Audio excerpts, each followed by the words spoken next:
Hey.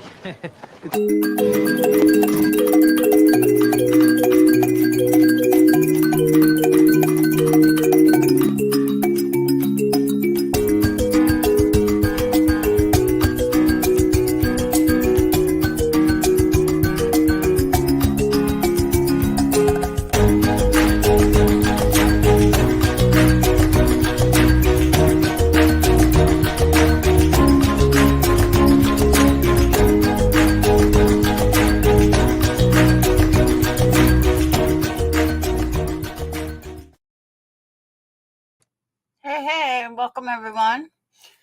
Welcome to my channel. Yes, we got that. Welcome. What's up, Shelby? Shelby, thank you for letting me know.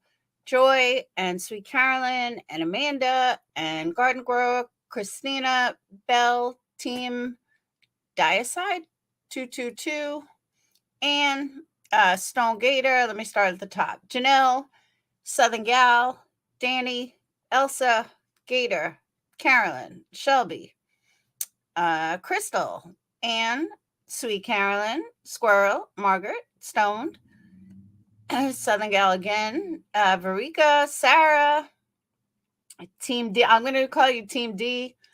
Bell, Christina, Garden Grower, Amanda, Shelby, Joy, Shelby, Pixie, or Peaky, Margaret, Sweet Pea, Amanda Sue, Struggle is Real, Pam B. I think I got everyone so far. I think I got it. It's roll call, right? So welcome everyone. Welcome to my channel. If you're new to my channel, make sure you hit that subscribe button. If you're a returning subscriber, welcome back.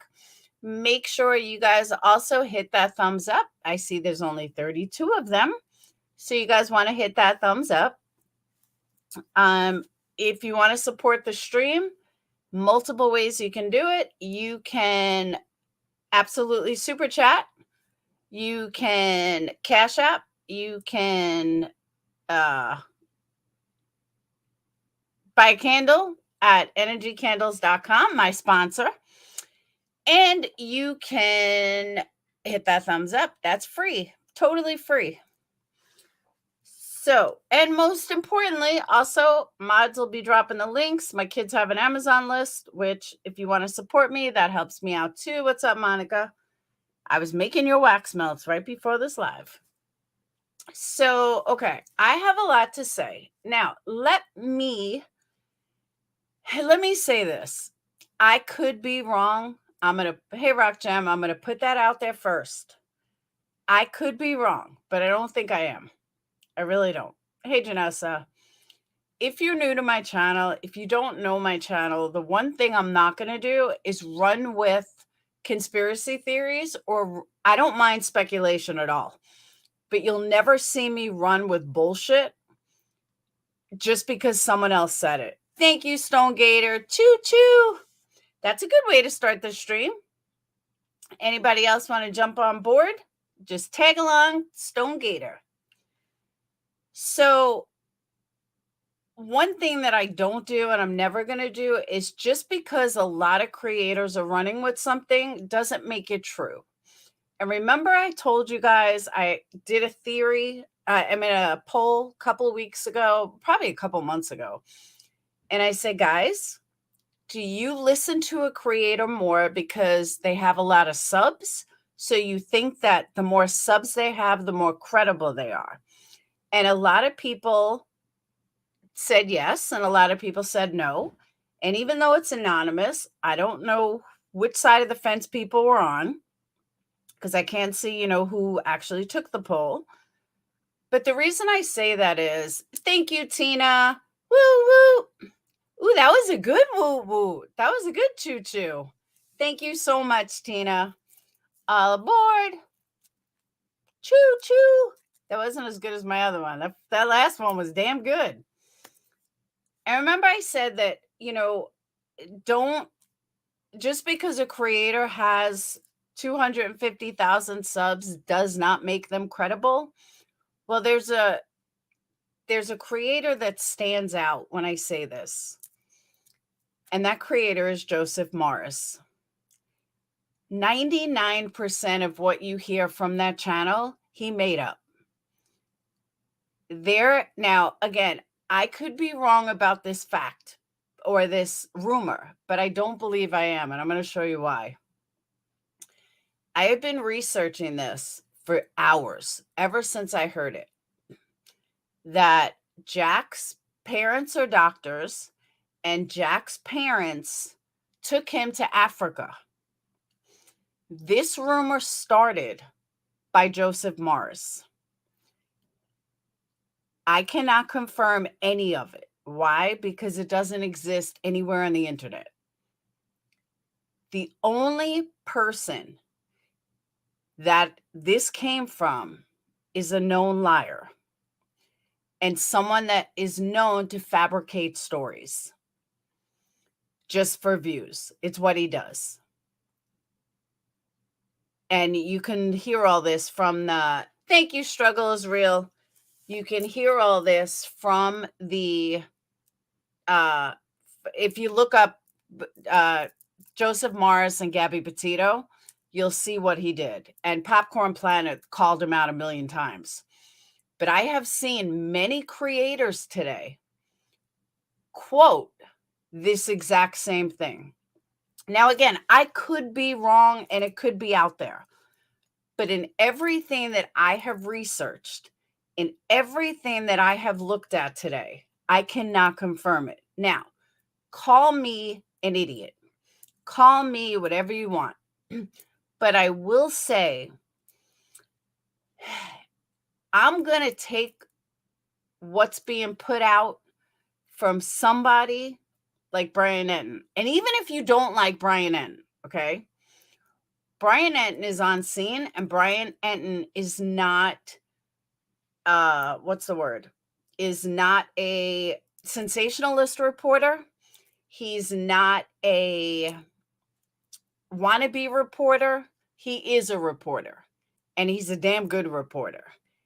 And I've been checking his Twitter, and, one of the things Brian likes to do, hey, K-Rocks, one of the things Brian likes to do is Brian likes to kind of dismantle or find out the truth behind the rumors that people say on YouTube. And all the different rumors that people say on YouTube and in the press and Reddit, Brian really likes to get to the bottom of it and find out if it's legit or not. And it's one thing that Brian has not reported on this at all. Nobody but Joseph Morris has reported on this. So that tells me that this is pure rumor. Now, digging in a little deeper, I noticed that I was listening to somebody, and the father had an interview, and this is what I'm going to play. The father did an interview, and the father said at first that Jack was cleared too soon, and Jack's out of the country. So I actually was like, oh, this is where it came from. But then when you listen a little closer, right after that, he said, I was told from somewhere that he may have left the country. It didn't come from the police. It didn't come from a reliable source. It was probably someone running with the rumor that Joseph Morris had put out. And it's absolutely disgusting to me why he does this. But again, I've heard so many creators talk about it. I had to research it and do it in depth to find out if I'm crazy, if I'm wrong, or if my instincts are right. Unless someone shows me differently, my instincts are right. Something that big that a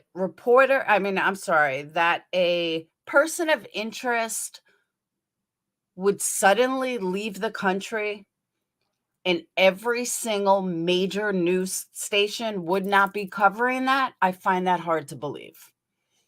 I find it very hard to believe that Brian Enton wouldn't report that people that are on site wouldn't report that. Call me skeptic. Call me, hey, biscuits, call me a skeptic. Call me crazy. Call me an idiot. Call me whatever you want. But I'm sorry, there is no way that no major newscaster is reporting that, because that would be pretty major. And like I said, whether you like Brian Enton or you don't like Brian Enton, he's going to report on facts. He's going to report on what he can find out, what he can dismantle, what's true, what's not true. And again, I don't mind speculation. I don't you got to say, I'm going to show you guys some of the speculation I found tonight. That's pretty funny, but it's kind of weird, but it is kind of funny. Okay, Kaylee's sister seen online a few days ago about him leaving the country. It wasn't from JM's channel, though. Okay. But Lulu, that's what I'm saying. Show me where, I want to follow the path. I don't want to hear that Kaylee's sister saw it somewhere. Show me the path. Show me the proof that Kaylee's sister saw it somewhere. Do you know what I'm saying? That's what I want to see. And I haven't, it's kind of like connect the dots. And I haven't been able to connect any dots. I see random stuff. I see people posting random things here and there, or, oh, we heard this, or we heard that, or we heard this. But connecting the dots, they're all over the place. So if I can't connect the dots, then I'm going to call it out and be like, okay, show me where the dots connect. Not one person said this, another person said this, they read that. You know what I'm saying? So let me state again, I could be wrong, but I just want to see where all these dots connect. Because for example, Kaylee's sister, did she talk about this in any news report? No. Did she talk about this in any interview? No. Why? Why wouldn't she talk about it? Why would they cut it out if it was true? The only thing that tells me that I'm going to get to all that, Willow. The only thing that tells me is they don't know what, like, they've already cleared Jack, but him leaving the country, I just don't buy. I just don't believe that. One, it's way too obvious. Two, nobody is going to just go ahead and up and leave the country. Even if you're cleared, you're in the middle of school. You're literally in the middle of school. So you're not going to just up and leave to another country. Logically, it doesn't make sense. Even if his parents are doctors, logically, it doesn't add up. So that's why I'm saying I need to connect the dots, and the dots are not connecting. That he all of a sudden left the country. I can't even find where his parents are doctors. Maybe I'm wrong. Maybe that's out there and I just missed it, but I can't even find that. Nothing that came out of all these channels that I've been hearing quoting Joseph Morris has been legit. So that's why I'm saying I'm putting it out to you guys. If you guys know of something that I'm missing and I just missed it somewhere, please show me the way, because I would love to say that it's true instead of saying that all these creators are running on something, but it's wrong. Okay, they showed Kaylee's sister's online post on Truth and Transparency channel. Do you know what date?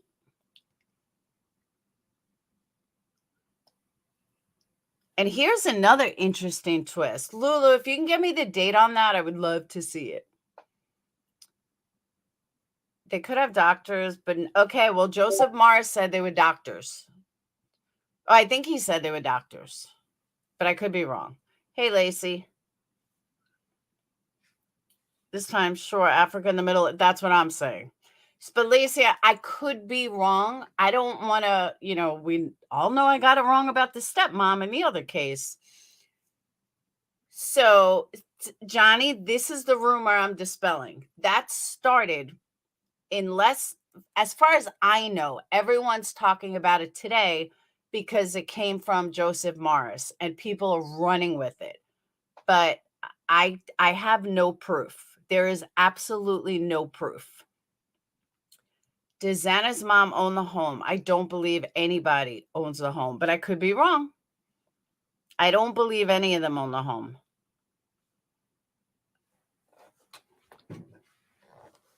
Okay, there are doctors that do tons of volunteer work. Where is the proof?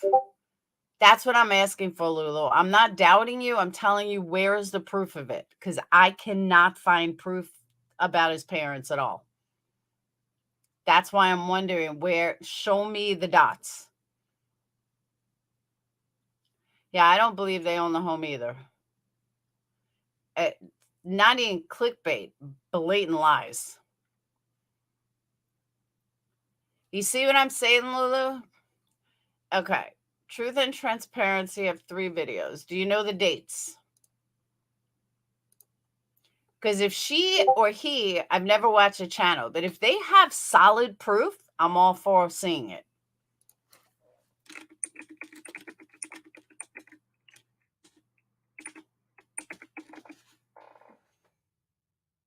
It would be nice. All right, Truth and Transparency. Oh, God. Are you serious? She's another fucking, yeah, Sammy, I just noticed that. I absolutely just noticed that. She is like Joseph Morris. Yeah, there is nothing credible about this woman at all. Truth and Transparency has been in court for stalking. I mean, yeah, she is not credible at all. Jack is the hoodie guy, allegedly.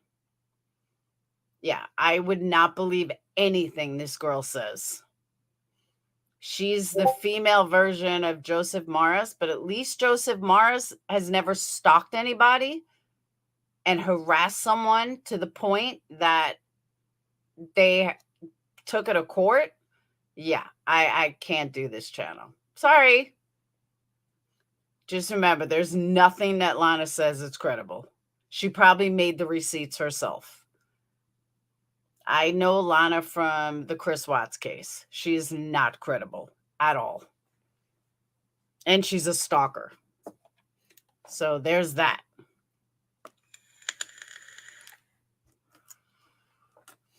But I'll entertain this.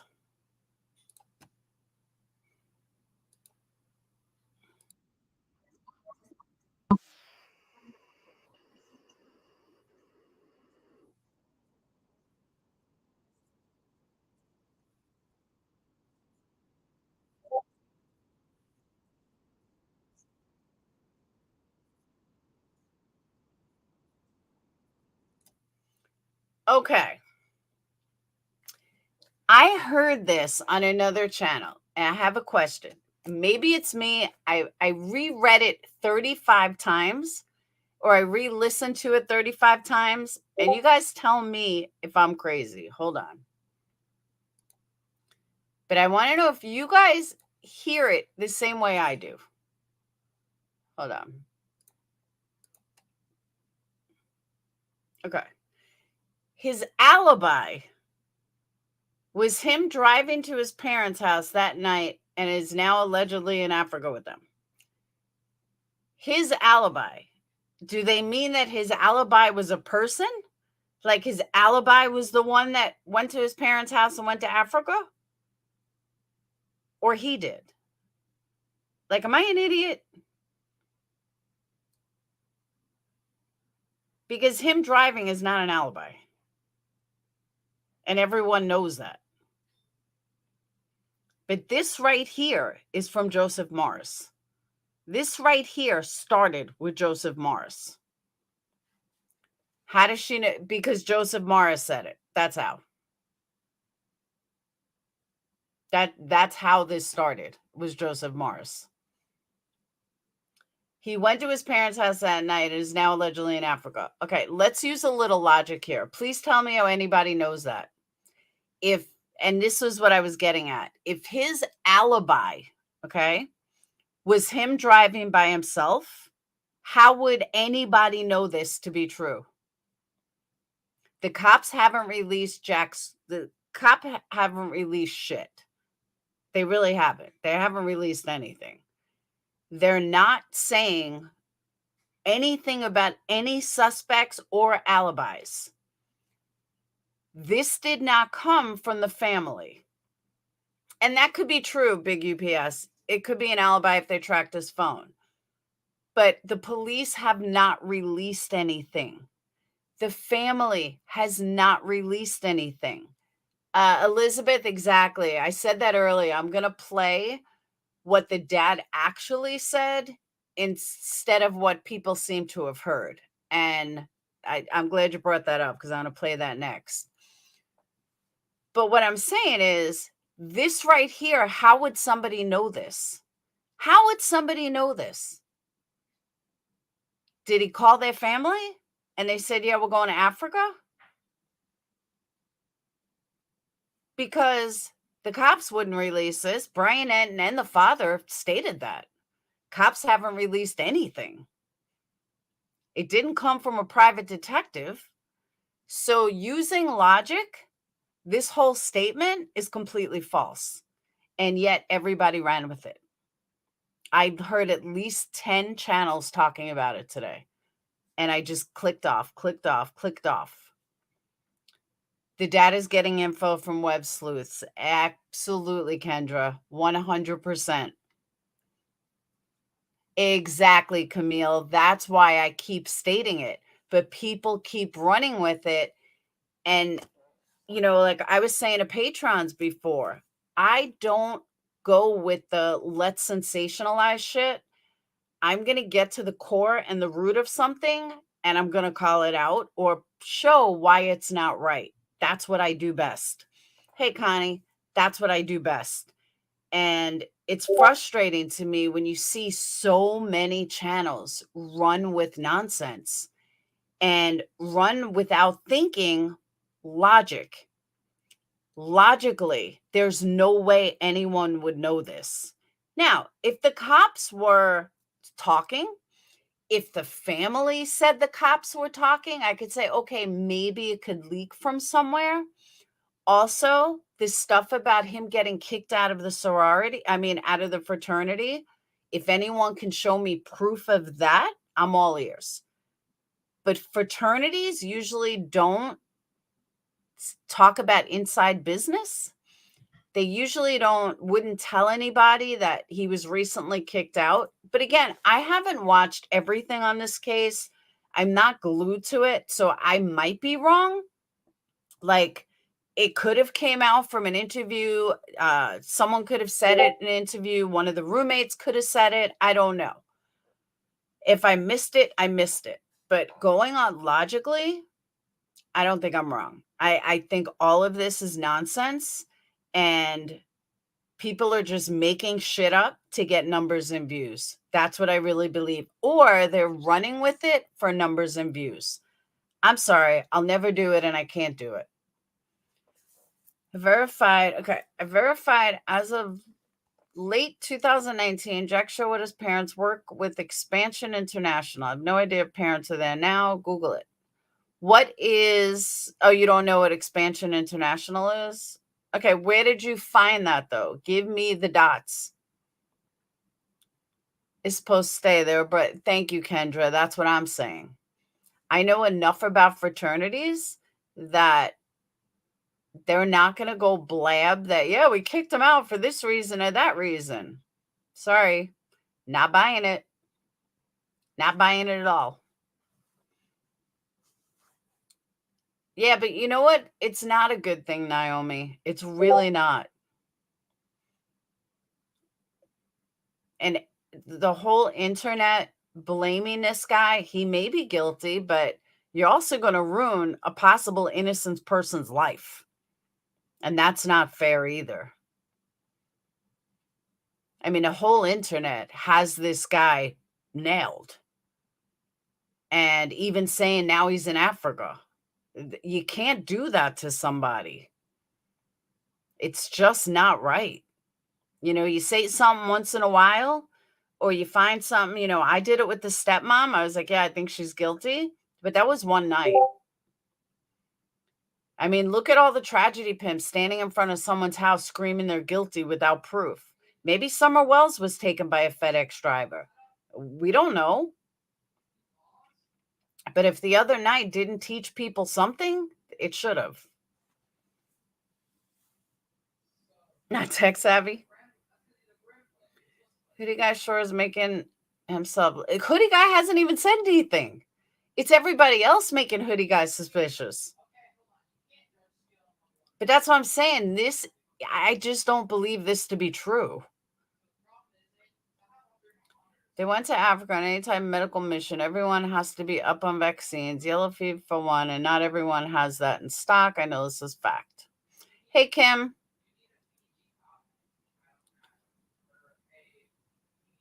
Exactly, Marie. It's possible. Maybe a lot of these kids are taken by drivers.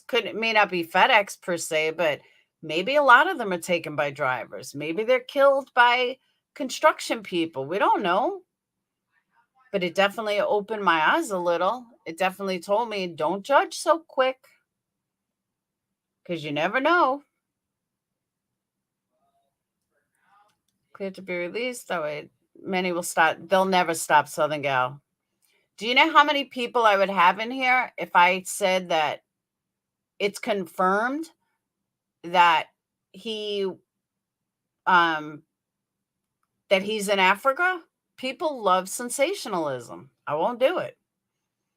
See, IMO, check this out. Look what I found. Hold on.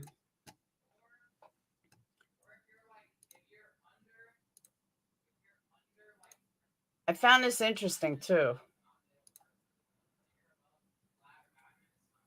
Where was it?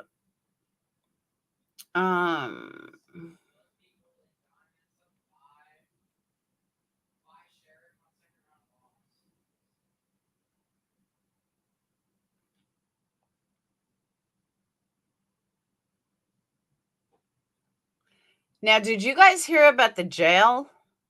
About who was arrested prior to the killings. Have you guys heard this yet? Now, this is fact. Hold on.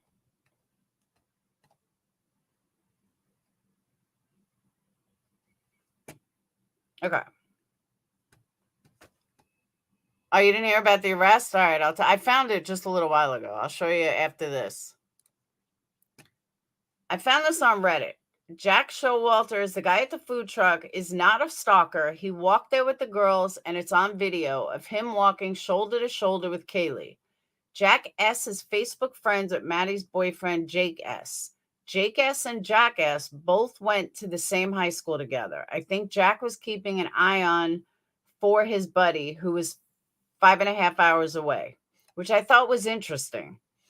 Also, Maddie and Jack S. follow each other on Instagram. Jack was also in Xana's TikTok. Joe Vito was there that night and said this about Jack S. The man acted like a dutiful guardian and possibly had amorous intent. He was funny. He was nice. He was there to ensure that they got home safely because they were super drunk. I thought he was a solid guy. Believe me when I tell you that his vibe was not bad, he told a publication. I'm thinking that's the heavyset guy that he was talking to, is my guess.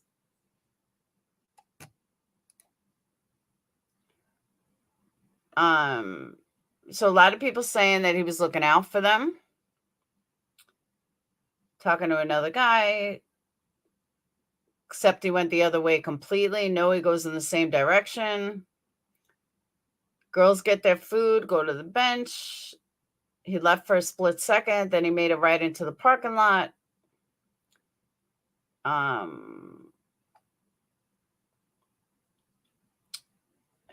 Like when he points at them at 1:48 in the Twitch video from the grub truck and says something, and then Morgan twice points empathetically at him in response and says several words ending in a clearly audible "fuck you." Yeah, you could tell he was a swell guy then, and that girls really appreciated that he was not doing that, that he was doing that. College kids say "fuck you" all the time. Someone talks about zooming in. He was watching over them. I don't think the girls wanted him to. The guy who was talking to the hoodie guy spoke out. He said the man said he was making sure the girls made it home. The girls got in the car, so he pointed and let him know they were leaving. Hooded guy then goes that way, but the girls left without him. That tells me they weren't together or didn't want to go with him. Girl also says "fuck you" and doesn't sound happy, so yeah, he's being a creep either way. His purpose for being there was over. Why would he stay? It's after 1:30. What's he going to hang out for? He was going to watch out for them, and he makes no sense for him to leave since they did. He's definitely not staying for tan hat guy, and he wasn't getting food, so what was the point of him to stay? Leaving the way he did fit with what he was there for to begin with, and he's right. My speculation, nothing official. Maddie's BF could let everyone know whether he orchestrated his friend going out and making sure that the girls got home okay. I suspect at some point M contacts BF and BF gets worried about how drunk they are and says, "Hey, M, I'm going to send someone to just see that y'all get home safely." M probably was like, "Yeah, okay," and appreciated it. Followed them home and killed them.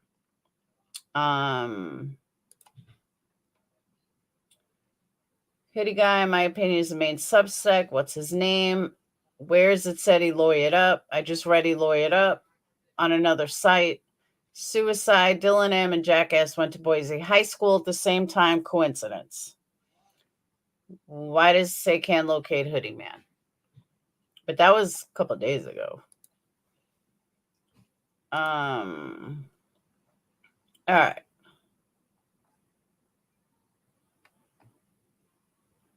Okay. Then I've seen the photos of him with dead animals. Can you come here real quick? I can. I'm live. All right, hold on. I'll just take a picture.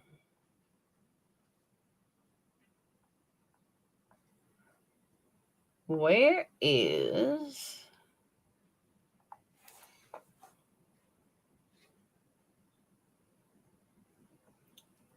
Now saying the boyfriend was in Idaho, was in Boise.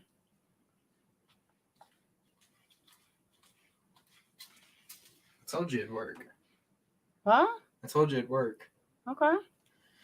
But tomorrow can we run to Home Depot or something? For what? I need another HDMI adapter for a VGA. All right. 100%.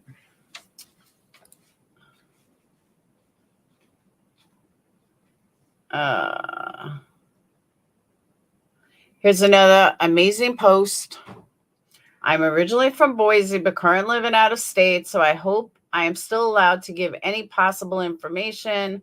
Couldn't help but notice that a young man named Jack Showalter may have been a person of interest. I only bring this up because I used to work with him at Flatbread, summer of 21 to be exact. I'm not sure. See, you just can't believe these posts, though. You just can't. No, Dayton wasn't getting a laptop. Dayton ordered a whole freaking sick computer, but he's got to put it together. Phoenix is looking for the laptop. Yeah, see, I don't believe these. Anybody can write anything. Where was...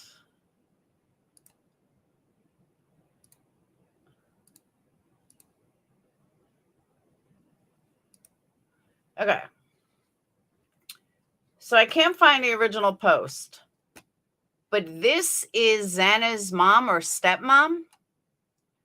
This Corey Lynn Hatrock is what they said. That she was arrested on 11/7 on a drug charge.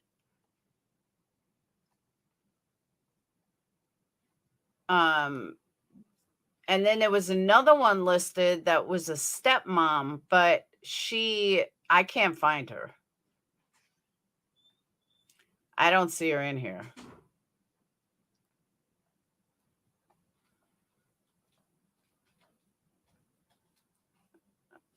Maybe that was it, Hendrick? No, it's a guy.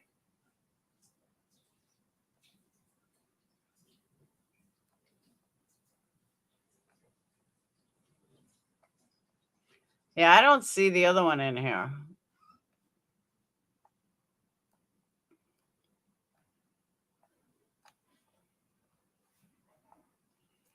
But in the post,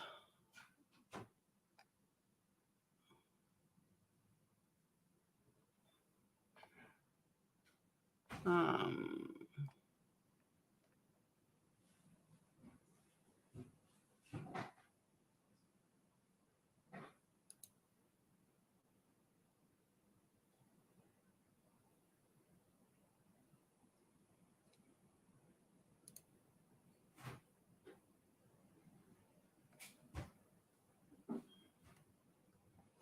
right, I don't know where it was, but they're saying that they were arrested.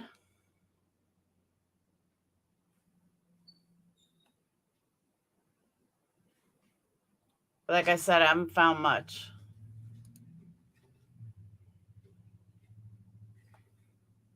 Then we got this stuff. No one finds it odd that two separate parents. Oh, this was it.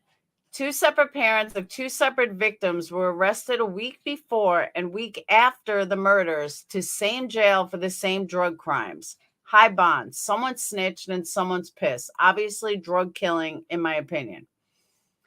So when you go to the drug list, though, not all are. The second one's not on there. Strange coincidence. Is there proof the two arrested even know each other?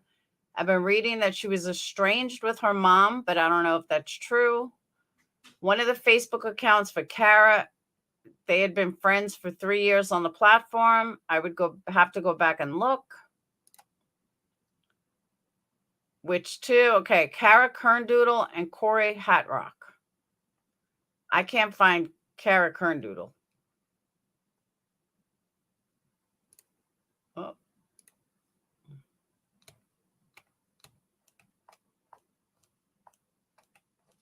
Look.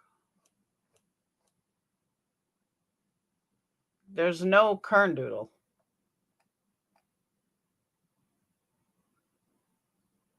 I went up and down. Unless he's spelling it wrong, there's no Kerndoodle.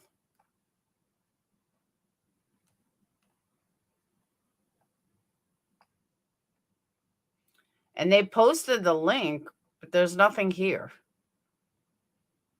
Hey, Captain, how's your tooth? There's nothing here, though, so it can't be. So I don't know if that was like a troll post, but that's another thing that people are running with. They're just running with it. But when you try to confirm it, you can't. But you can see all the posts from it. Now Shane's had a trafficking charge the year before, missed the hearing. That's why when they got caught, it's $50,000 bond. Just saying, Kara's and his mom. Meanwhile, she's not even in the thing.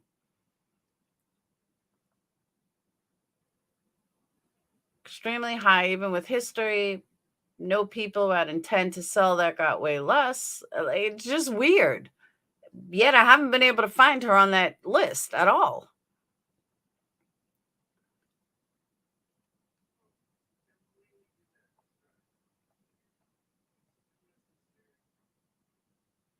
All right.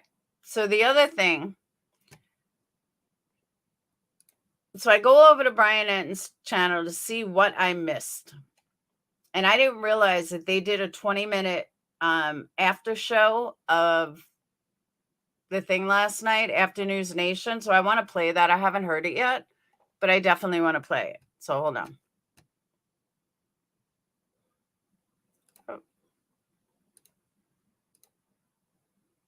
Am I going like too fast? I know I'm like rambling.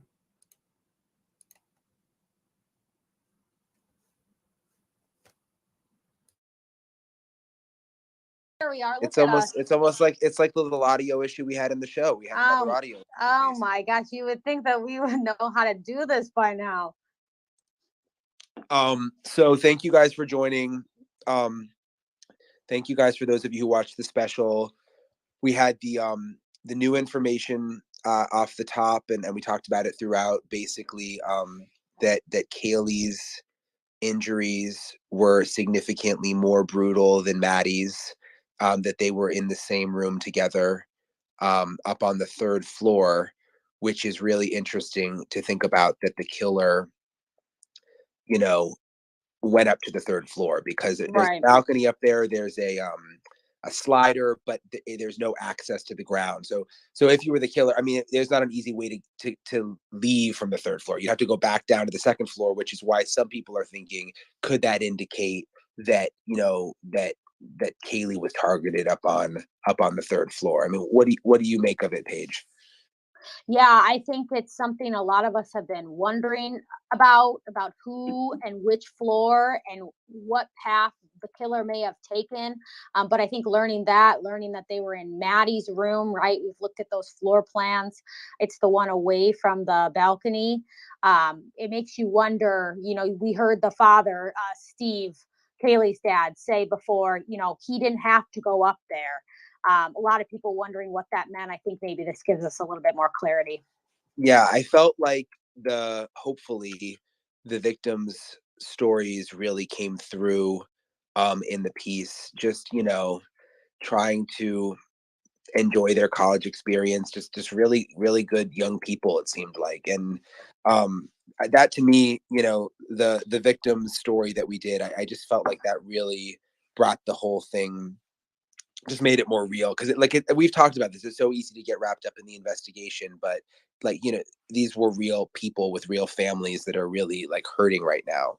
Right. And what we really tried to do was dive in and see what we could learn about them and their personalities and the little things that they liked and the little quirks that we all have, to really try to personalize them. Because that's how you understand why their families are fighting so hard for them and why they should be. We talk about it before, but you see yourself in some of them and your past experiences. So that was something that I'm really hoping that. All right, I'm going to pause this for a second and go to this update. So bear with me.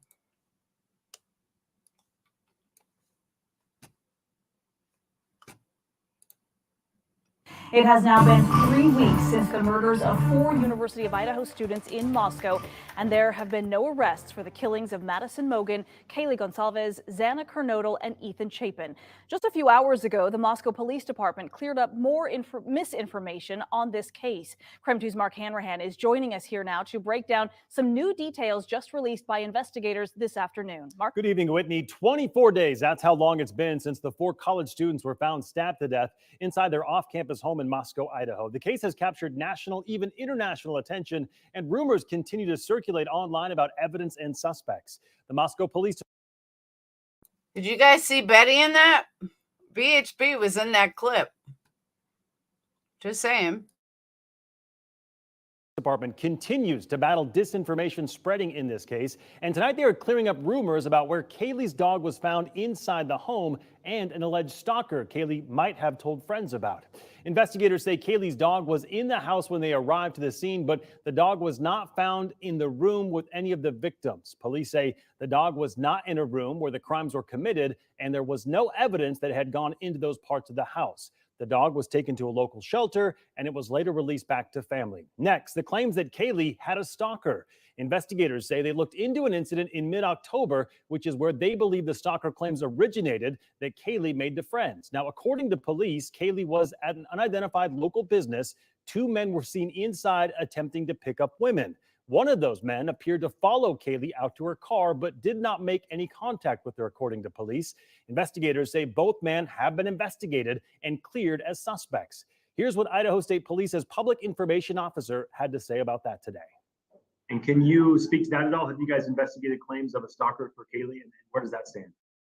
Yes, we have. And today we were able to come out that we had found a situation, an incident occurred at a local business where it appeared that a male had followed Kaylee through the store and then as well possibly out to her vehicle. It didn't appear that there was any contact that was made between the two.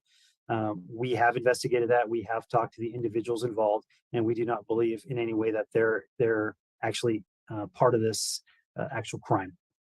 Police are also asking for more information about Xana and Ethan's activities the night of the murders. Police are looking for any insight into their movements and behaviors between 9 p.m. and 1:45 a.m. when police say the 2 arrived back at the house. Police say they believe the pair were at a Sigma Chi fraternity party that night, and the house is just a short walk away from the home on 1112 King Road where they were killed. Any detail, no matter how small, they say, could be the key to this case. And finally, I asked Aaron Snell, the communications director for ISP, if they feel better about their case today than they did on day 1. He said, absolutely. They do feel better about their case right now. Meantime, if you have any information about Ethan and Xana the night they were killed, you're urged to contact the Moscow Police Department tip line. It's 208-883-7180. You can also send an email to that address right there on your screen. That was posted 6 hours ago. Is there different stuff? Oh, you guys wanted to see Betty? I'll show you. Hold on. On this case, KREM 2. Watch.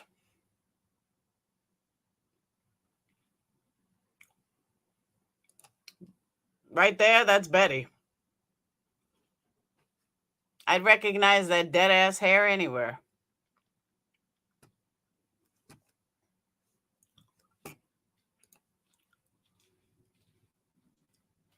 That is about it. They have an official right one. Yeah, but is it the same thing?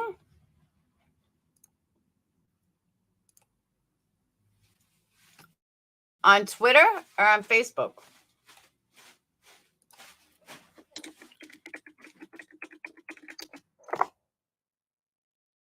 Okay.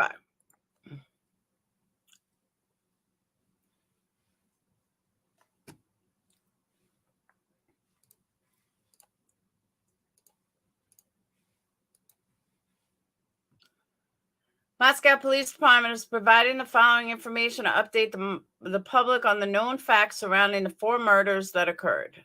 There have been statements and speculation about this case, victims' injuries, cause of death, evidence collection and processing, the investigative techniques. With the active criminal investigation, law enforcement has not released additional facts to the family or the public. which further proves my thought and my theory that this whole Africa thing is complete nonsense. We recognize the frustration this causes and that speculation proliferates in the absence of facts. However, we firmly believe speculation and unvetted information is a disservice to the victims, their families, and our community. The Moscow Police Department is committed to providing information whenever possible, but not at the expense of compromising the investigation and prosecution. I absolutely agree with that. So all this other bullshit, I just don't buy. I'm sorry. Hey, Nan, I won't buy it. And that's why I want proof. I also heard today that I cannot confirm, but I also heard today, yeah, I'm going to get to that, Kit Kat. I also heard today that they're saying now that they weren't all killed in their beds. Where did that come from? Hey, Running Bear, where did that come from? We knew that already, that all the locks on each door had a keypad. Was Banfield on tonight or was that yesterday? Dad said he put a new lock on her door a weekend before. That I remember hearing. But that doesn't mean she locked it. Just because it was on there, it doesn't mean she locked it. See, I heard that too, but I'm wondering where we got that from. Like, where did that come from? That all of a sudden, none of them were in, like the other two weren't in their beds. I heard it on other channels. And that's why I'm wondering, where did that stem from? They said her door was a bit open. Well, I remember hearing at the very beginning that there was no, the locks didn't work or whatever, or there was no lock on the door. I think the Ethan thing was speculation. I heard that Ethan was found in the hall right from the beginning. Seems like the coroner said something at first. But the police said they were all in their bed. And how is somebody bloodied laying in a hallway and you don't call 911?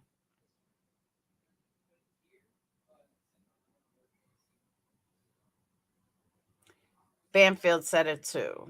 But how would she know? This is where I'm lost. Well, I guess they would know because someone will find out there. Was Banfield on tonight or is it from yesterday?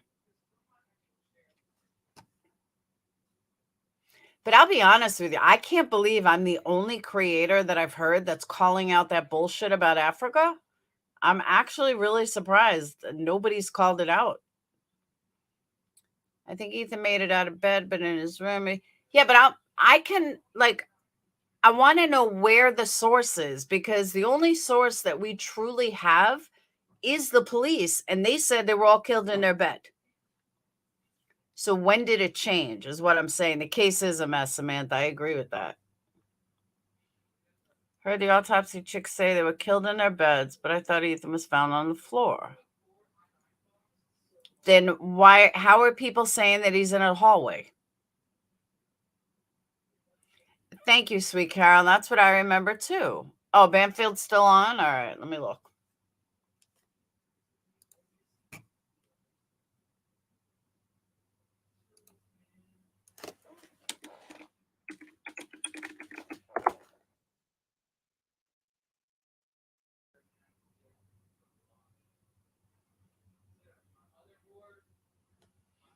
I'm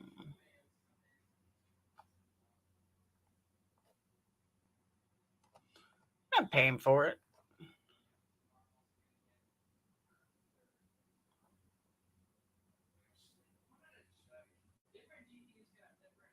So if you're Spanish, you get it for $24.99. If you're not Spanish, you get it $54.99. Make that make sense.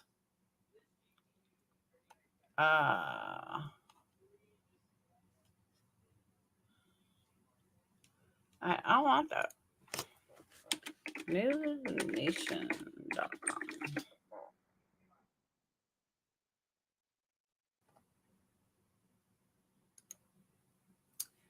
That's weird.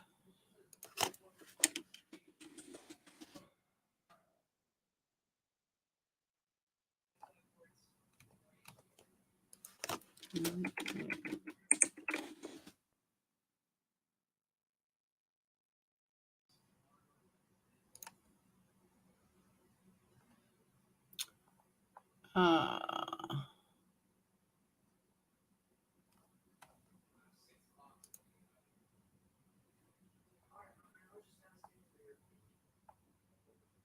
oh, hold on.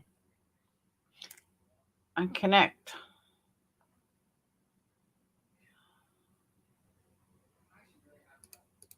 Hello.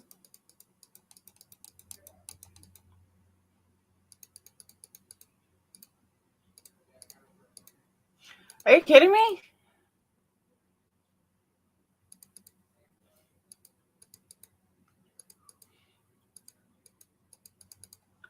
My TV provider is not connected.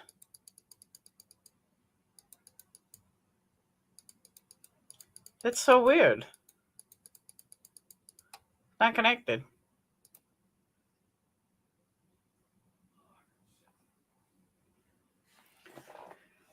I guess I can't watch it yet.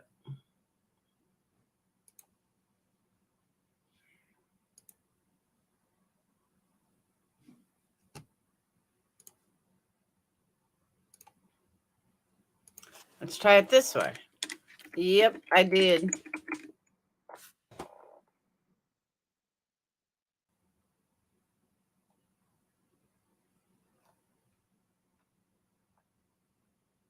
Yeah, she's not uploaded yet.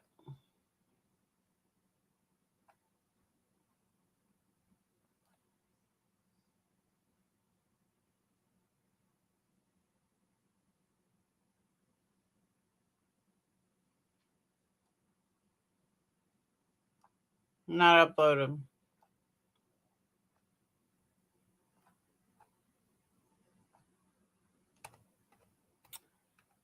Yeah, Kirstie Alley cancer. We both have wow internet. No, it's not that. It's another package for 100. No, I use my mom's cable. Is he put it on another YouTube channel? But not sure. Yeah, there's a lot of stuff reported on YouTube channels that's just not legit. That's my point.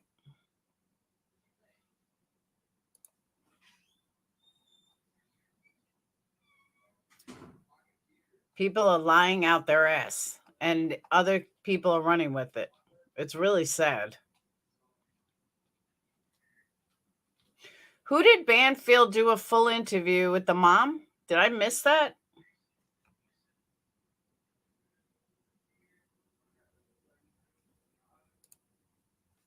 Hold on.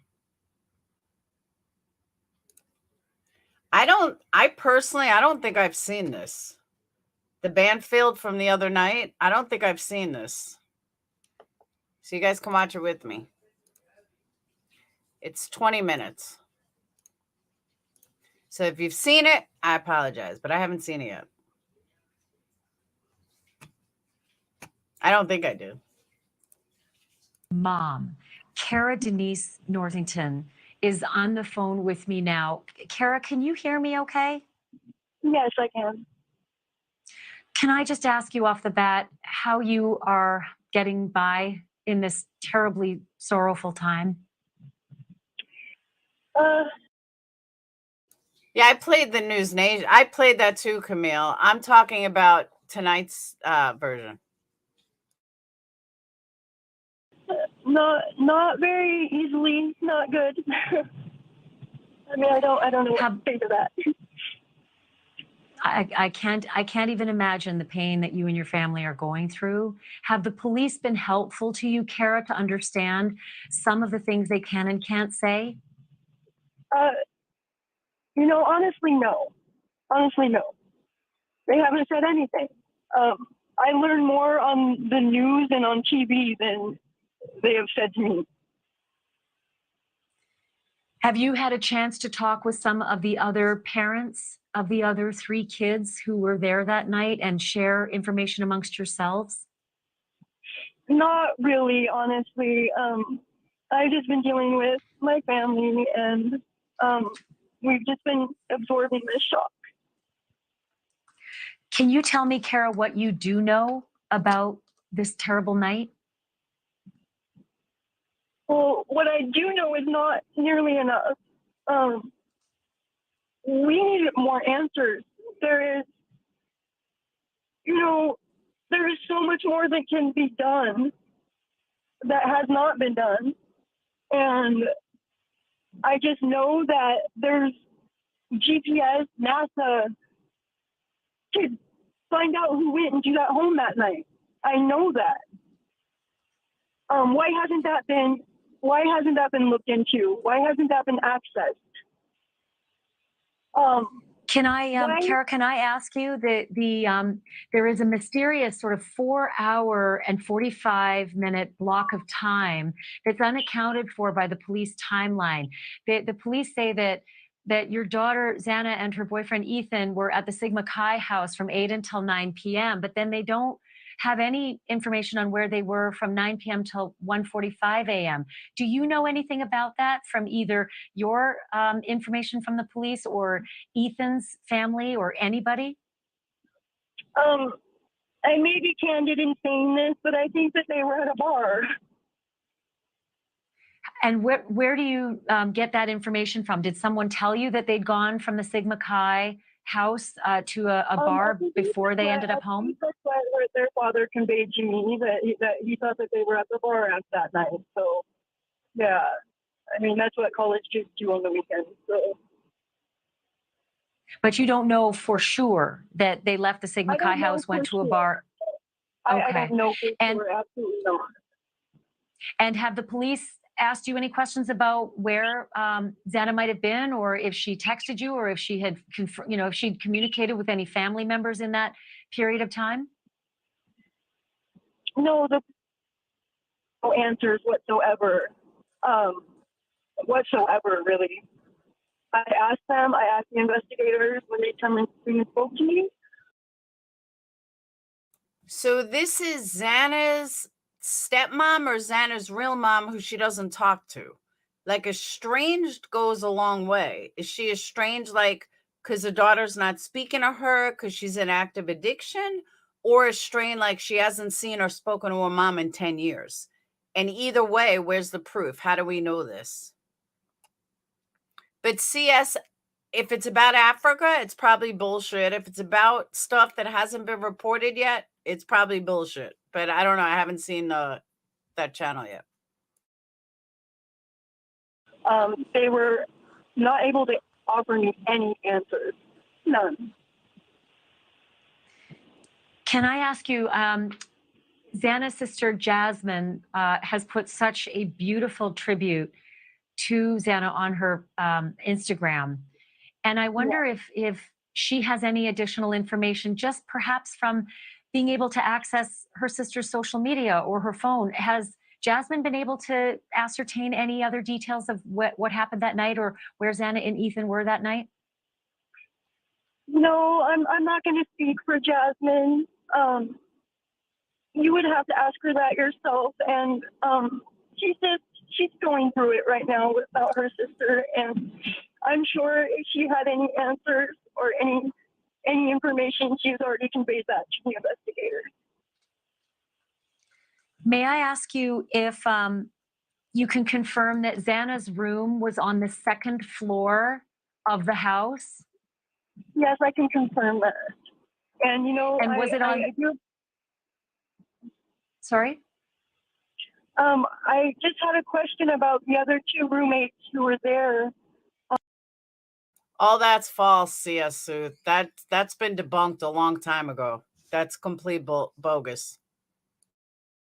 On the first floor, and I just wonder, wasn't something heard, or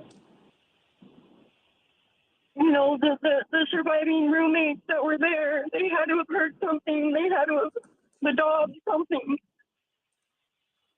I can help you with that. Joseph is always my favorite. Somewhat.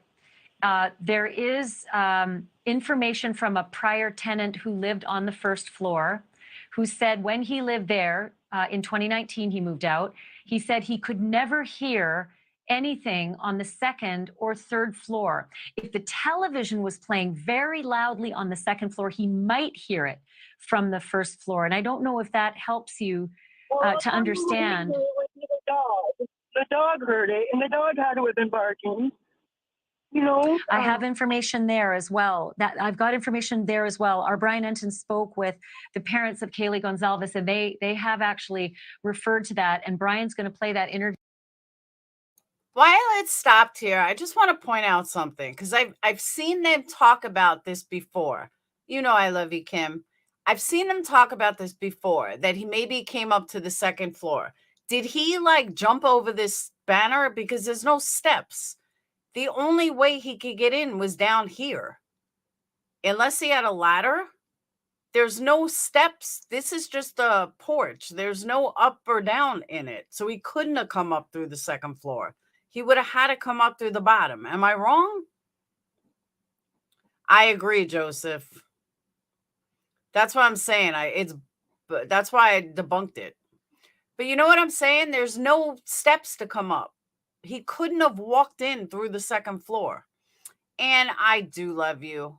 He couldn't have come in through the second floor. There's no way to get up there. And if he jumped down, he couldn't have. He had to come in. Yeah, but where did he climb? He climbed a pole? That doesn't make sense either. You don't just climb a pole. But my point is, I don't think he came in or out this door. Maybe that one. I don't think he came in or out this door. I think he came in or out this door. Just my opinion. You in a moment, but Bethany Funk and Dylan Mortensen on that first floor may not have been able to hear anything, according to the prior tenant, who said it was extremely difficult to hear because of the construction of that house. But I do want to ask you, if I can, Kara, was your daughter Xana's room on the right side of the house if you're looking from the parking lot, or on the left side across from the kitchen? I can't answer that. I can't. But you do know she was on the. I never went there yet, so I don't know. But you know she was on the second floor. Do you know if she looked out the front of the house or the back of the house? I believe in the front, but I can't confirm. Ethan didn't even live there, so it definitely didn't go into his window. He didn't live there. Like I said, I haven't been down to visit it yet. So I tried to go last month, but she was in class while I was down there. So. Okay, our viewers are looking at the front of the house right now, and the window that I'm referring to is on the second story in the front of the house. And that's where we are, you know, triangulating that perhaps that's where Xana and Ethan were that night. I do want to ask you if you know whether or not Xana had a lock on her bedroom door. I believe she did, yes.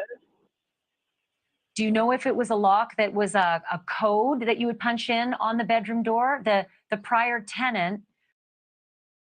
If she was estranged from her mom, then how would her mom know this? How would her mom know that there's a lock on the door? I'm not buying it. And how she hasn't spoken to her mom, how would her mom know this? Who used to live there, said that every one of the doors in that home, all 6 bedrooms, were rented separately like apartments, and they all had coded locks. But lots of social media pictures have shown at least one of the locks on the door across from the kitchen on the second floor. It didn't appear to have a coded lock. But do you think that Xana's room had a coded lock? I believe it did. Her father mentioned to me that he had just went and replaced the lock the weekend before. You said her father mentioned to you that they had replaced the lock? Yes, that he had fixed it or something. But yeah, he said that he had fixed it the week before, just to make sure the week before. Yeah, yes. So then that's the lock on her own bedroom door, not the lock to the outside of the house. That's her own bedroom door's lock. In the main lock he was referring to. I'm not sure. Just from telling me that when we were speaking. So. But you're talking about Jeff, right? Jeff Kernodle, Xana's dad. Yeah. Absolutely. Yeah. And he had been there just a couple weeks before working on a lock, but you're not sure what door. Just the weekend before, and he went to meet Ethan's parents, and went to check on Xana, and it was Dad Week at WSU for Jasmine, so he was over there, and they're pretty close schools. Pullman and Moscow are fairly short distance away from each other. Did Xana's car have Arizona plates? I can't answer that. I don't know. And she used to live in Arizona, though, right? I believe she got the car in Arizona, so that's highly likely, yes. Do you know what kind of car she was driving? I don't. And you mentioned about the roommates, the surviving roommates. Have you had any opportunity to contact them? Do you or Jeff or Xana's sister, Jasmine, do you have their contact information? Are you able to call them to talk to them? Okay, I got a question. A serious question. And Debbie, if you didn't hear me, thank you. I have a serious question. Why do they keep showing Dylan's picture like Dylan was murdered? Every single picture they're showing is Dylan. I don't get it. Why does she keep showing Dylan? Dylan's still alive. Jasmine and Jeff are in contact with them, yes. They were all at the memorial today. And yeah. And what did those girls, Bethany and Dylan, say to Xana's dad and her sister about that morning when they woke up and came upstairs? What did they tell Jeff and Jasmine? I don't know. You would have to ask them that.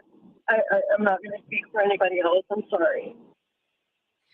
Do you know, Kara, if Dylan and Bethany came upstairs and were trying to wake Xana? Because they were trying to wake one of their roommates. Do you know if it was your daughter they were trying to wake? I don't have that answer either. I'm sorry. It's okay. And did they say that they could not get beyond a locked door, and that's why they had no idea what was on the other side of the bedroom door and called in an unconscious person? I believe that's right. What do you know about that? That they called in an unconscious person. I know that. But beyond that, I don't know. So it's hard for you to understand as well why, if there was such a terrible crime that had been committed, the roommates might not have seen the evidence of that crime. Absolutely, yes. Have they told you at all, Kara, when you can retrieve your daughter's things from that house? Not yet, no. My opinion, it's just an opinion. I think Ashley went to her thinking that she'll be an easy prey to get info out of if she knows anything. That's why I think she went to her and used her to interview instead of the father, because the father knows to keep his mouth shut. So I'm kind of thinking that Ashley Banfield just thought she can get information out of her because she's asking questions that she really shouldn't be asking. I want to ask you, if you can, for us, Kara, about Xana. What would you like people to know about your daughter? We've seen pictures and we've seen social media, but you know her heart. What would you like everyone to know about her? Xana, if you knew Xana, you knew what a light she was to everybody she came across. She was just such a positive influence on everybody around her. I honestly, and I'm not saying this because I'm her mother and biased, it's just the truth. There's nothing negative you could say about her. She was just such a good soul. And she deeply cared about her friends and her family. And he would never hurt anybody. I don't understand who would want to do anything to any of these kids. They were all great, great kids, and they were all good, good friends, lifelong friends, even, you know, aside from Ethan. And Ethan was such a great kid too. No parent should ever go through this. These kids were good kids. I don't understand. Have you had a chance? Who would want to do this. Have you had a chance to speak with Ethan's parents? No, not yet. Are you going to have a chance to speak with them? I'm sure I will, yes. I do have another question, and that is what we are all trying to figure out what the police mean when they say they believe this was a targeted attack. They've gone back and forth about whether it was the kids inside the house or the house. And now they've really rested on the statement that they believe it's a targeted attack. They don't know if it's the kids or the home itself that was targeted. But do you have any thoughts at all about why that house might be targeted or why any of the 5 roommates might be targeted? I do not think it was the house that was targeted. I believe wholeheartedly that it was those kids who were targeted. They weren't just acquaintances. These kids were like best friends. They practically were family. These kids were tight-knit. They were good friends. They were like family. They were around each other constantly. They did everything together. How could it not be a planned thing? You know, how could it not have been targeted? For all 4 of them. Do you know, Kara, do you know anything about Kaylee moving out? Do you know if she had already moved out of the house when this happened, or was she in the process of moving out because she was graduating in the new year? Again, that's not a question for me. You may ask her family that. I'm not going to speak for her. I'm sorry.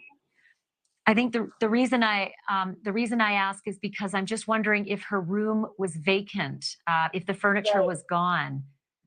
Yeah, I don't know. I'm sorry. Right. Do you also know anything about? Did Xana ever say anything about problems at the campus? Maybe talk of a stalker. There's been talk that maybe Kaylee had a stalker. Her dad said that Kaylee had told him that she had a stalker or a problem with a stalker. The police haven't been able to run anything down, but did Xana ever say anything? Kaylee was an absolute beautiful, beautiful girl. And wouldn't surprise me if all of these beautiful kids that we lost had stalkers, okay? They were all like rock stars on Instagram and all the social media. They're vibrant, outgoing kids. You can hardly be on social media anymore without gaining some kind of weird stalker. So that wouldn't surprise me. I don't think that that's what it was, though. I will be honest with you. I think it's closer than that. I think it's deeper than that. I think I think they have information that they're not giving us, and it's real fishy. That's what I will say. When you say you think it goes deeper than that, what do you mean? I mean, I think it was somebody closer than a stalker, and I don't know who. I'm not gonna specify anything like that. I'm just going to say I think that it was somebody, you know, and I think possibly they may have trusted. That's the only thing I can think of, because how could something like this happen so quickly, so quietly, so without any answer, unless it was somebody super close to them. You know what I mean? Do you think the person who did this had been in that house before? I think they knew them. I think they may have even been friends with them. I think it had to have been somebody close to them to have been able to get away with it like this, just without. So then I go back to my original question. How the fuck does one guy kill 4 people at the same time in 2 different rooms? He must have been one hell of a expert to be able to pull that off, because that's not easy. And like someone else said, it's exhausting Like, to stab 4 people to death is tiring. You know, it just doesn't make sense. None of this makes any sense. It had to have been somebody they trusted that was, you know what I mean? I mean, somebody who knew the house well, somebody who knew them well. Kara, I cannot tell you how So quickly, without a trace cause. I can't tell you just how sorry I am for what you're going through and the parents of the other kids. I said it before, I'll say it again. It's unimaginable. Just know that there are hundreds of thousands of people across this country tonight who are feeling for you as well. You know, in spirit, you are not alone. There are a lot of people who care deeply for you and your family, and they want justice for your daughter. I know, and I thank everyone so much for that. Xana's death will not be in vain. We are going to find who did this. I will not take my final breath until this. UPS, it could be, but the profile is a male. You know, thinking, yeah, it could be a female, but the profile doesn't fit a female. And I don't think a female could overpower four of them. I just don't. All right, the New York Post is who got the story about possible suspect being allowed to leave the country. FYI, Iqmel had covered it. It's Kaylee's dad questioned him about being able to leave because his dad heard it from. All right, I'll look at the article. Person is found and brought to justice for these kids, not just my daughter, but these kids and their families and their friends. We all deserve answers, and the person needs to be brought to justice. I wish you and your family peace of mind. And I hope that we can, you know, bring you answers soon, Kara. Thank you for being with us tonight. Thank you for telling us. Okay, that was like a waste of 20 minutes. All right, New York Post. New York Post. Idaho. Jack leaving country.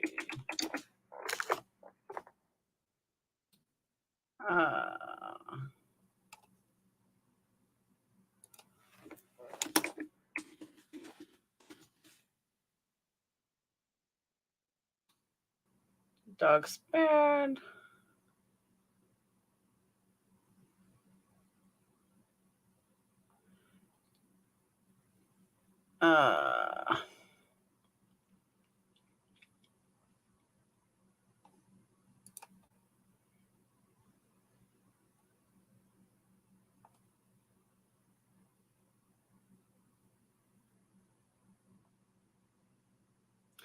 All right. Do you know where?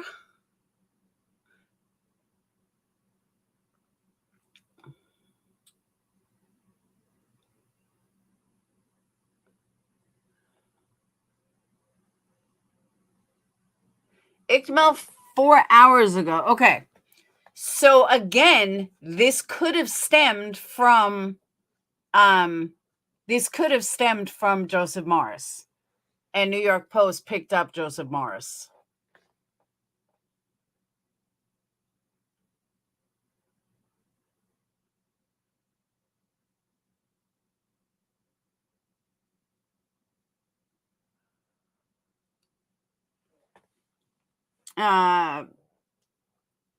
Pippi, do you have a timestamp? Because I'm telling you, I don't buy it. I think it's fabricated.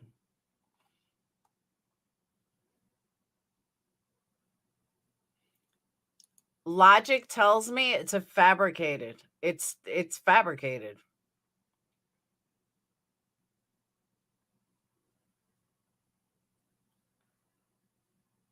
But they're going to look at 260,000 subscribers and they're going to say, oh, this guy must be telling the truth.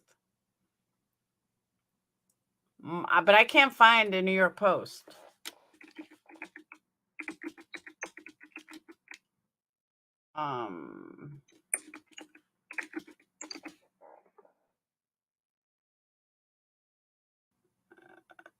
Boyfriend of slain Idaho student.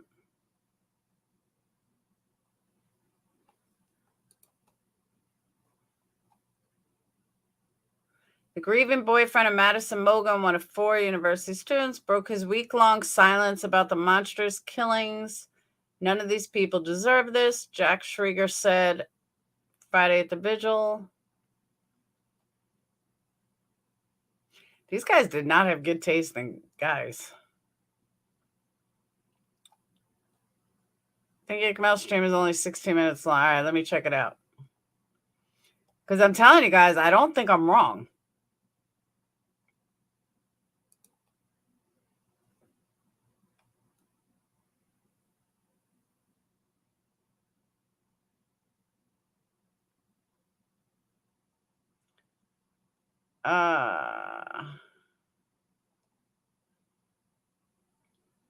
I just want to tell you guys something. Unrelated, but sad. A man jumped to his death at Disneyland today. Was a school principal due in court Monday on child endangerment and battery charges, which he blasted in a social media suicide note. Jumper was identified by authorities as Christopher Christensen, who had been the principal of Huntington Beach Elementary Schools for 22 years. Court records show that he was due in court for a pretrial conference Monday, today, and for the 2 misdemeanor charges, which he directly blamed for his suicide in a lengthy Facebook post just before he leaped from the Mickey and Friends parking garage. Dude, that's crazy. He was Administrator of the Year.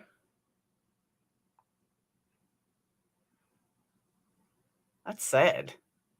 Yeah, I'll read that after. He gave a whole final post.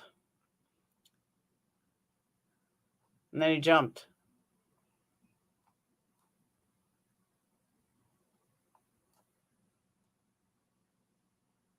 That's sad. He did it at Disney in Cali, yeah. And I'm only telling you guys about it because it came up when I was looking for something else. But yeah, here's the article.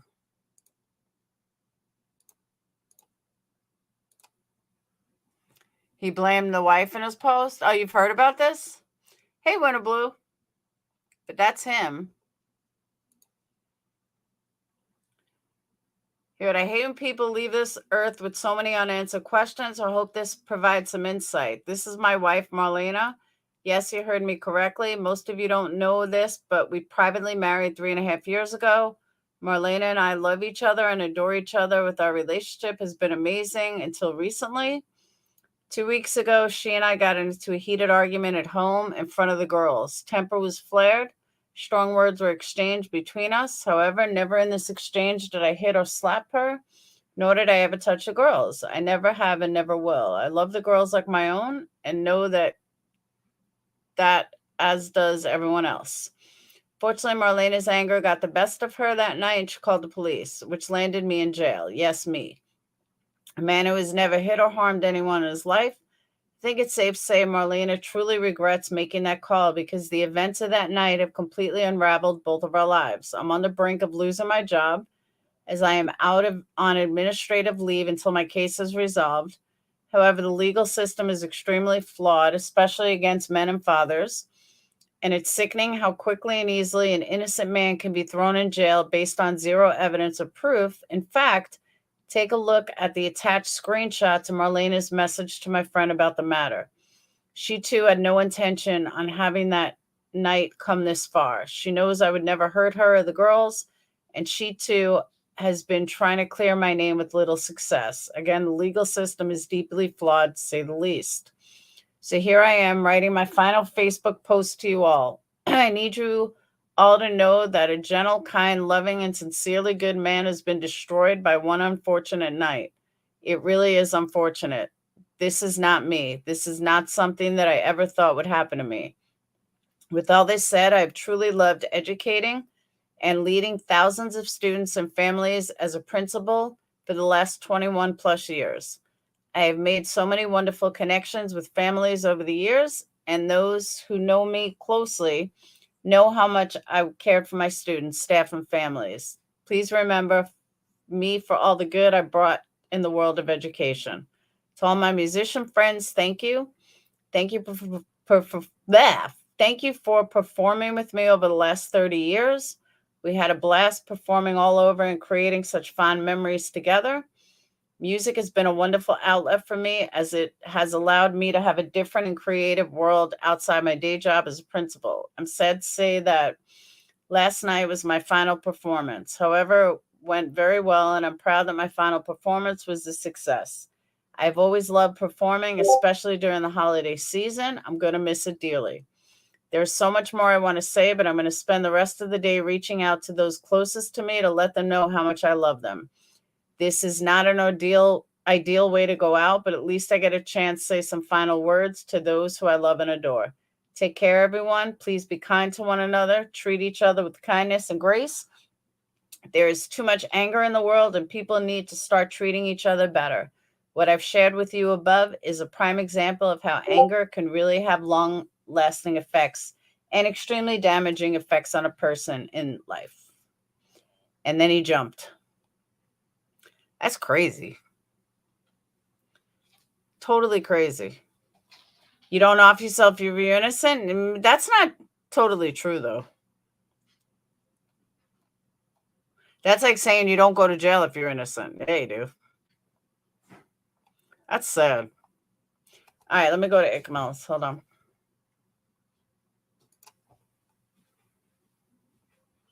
That's crazy, though. Like, why would you do it like that? Like, all these kids are going to walk by. Why would you do it like that? Is it a high garage, Captain? I agree. Only a coward takes that route. I'll give you that.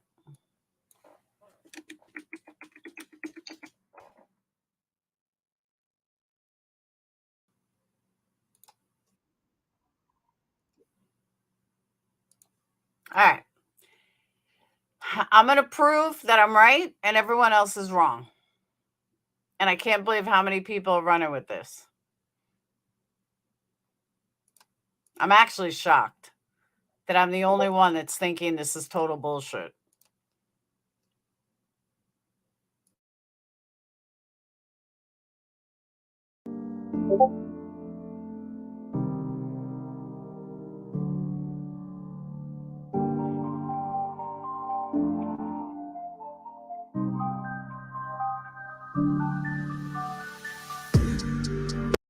Solid rush. It's a good thing that it ended, but this is Friday and Saturday in a row.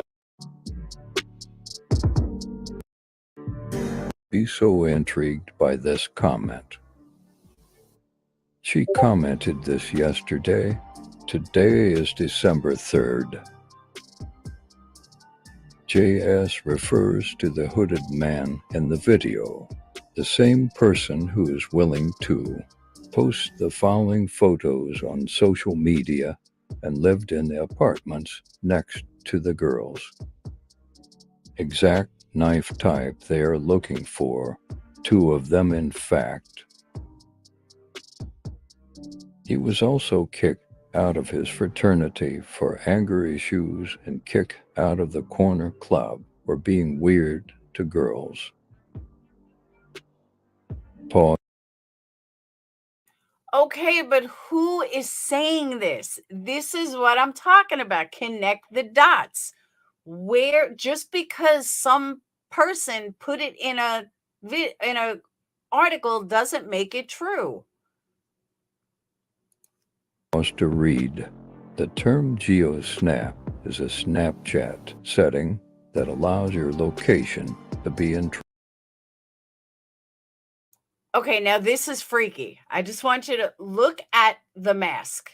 Keep in mind the eyes. I want you guys to remember these eyes. remember this type of mask and remember the eyes. And you're going to understand this in a little while, I promise.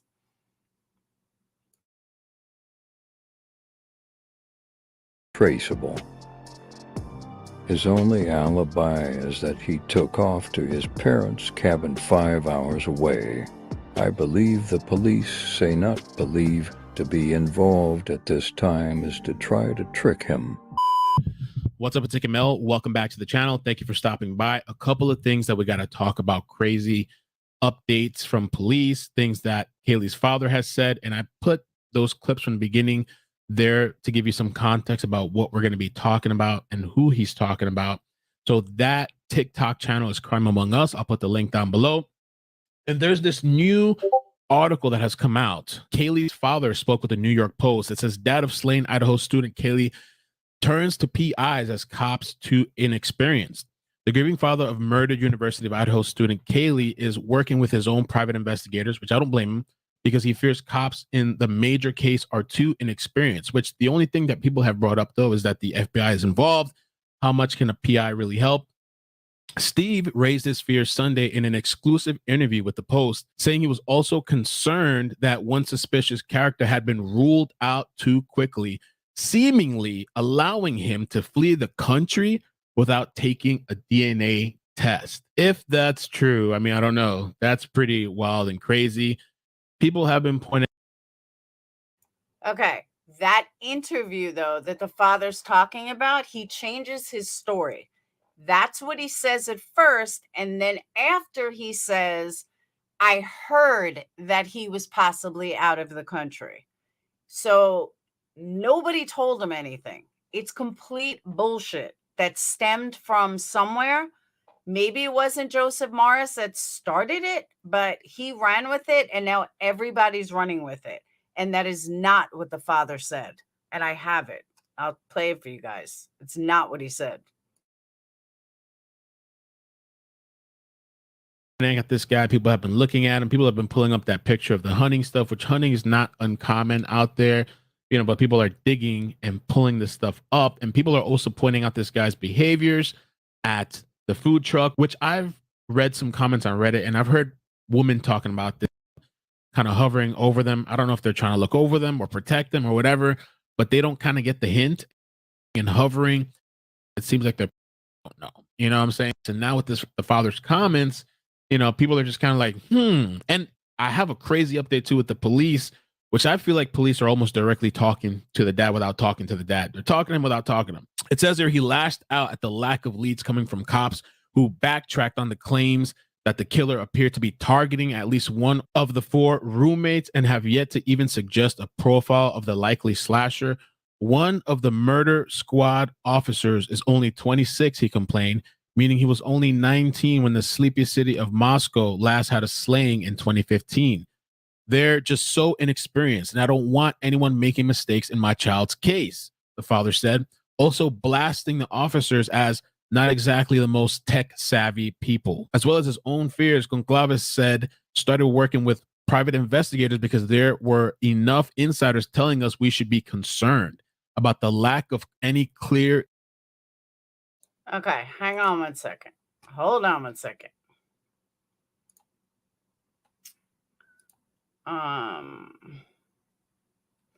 That's not it. That's ICMO. Where was it?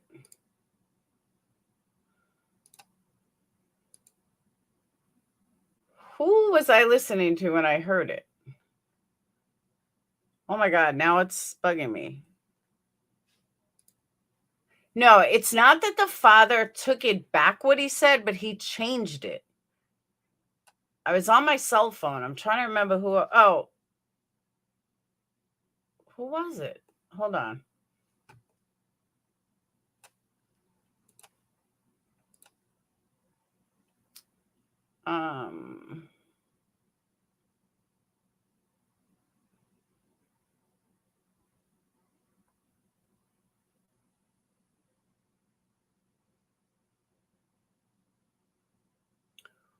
Who was I listening to?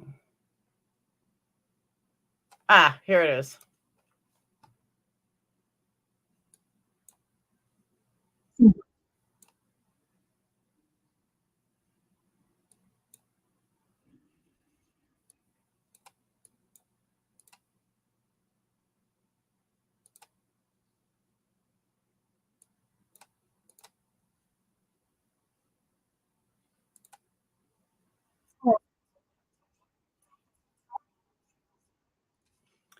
Okay, here it is. So I want you guys to listen to the father, and you'll know what I'm talking about of how he changed it and how he got this from social media. Check this out. And this is the father's own words. You'll know what I'm talking about after you hear it. Where Kaylee's father, Steve, actually talks about who he thinks was cleared too soon. This comes to us from the New York Post. It was published just this morning, so I will link the article in the description below. The grieving father of murdered University of Idaho student Kaylee Goncalves is working with his own private investigators because he fears cops in the major case are too inexperienced. Steve raised his fears Sunday in an exclusive interview with the Post, saying he was also concerned that one suspicious character had been ruled out too quickly. Okay, one suspicious character had been ruled out too quickly. Okay, now keep listening and listen carefully. Allowing him to flee the country without taking a DNA test. He lashed out at the lack of leads. Now, at that point, I thought to myself, like I said in the beginning of the stream, I thought to myself, okay, it came from the dad. The dad must know he's out of the country. Keep listening, though.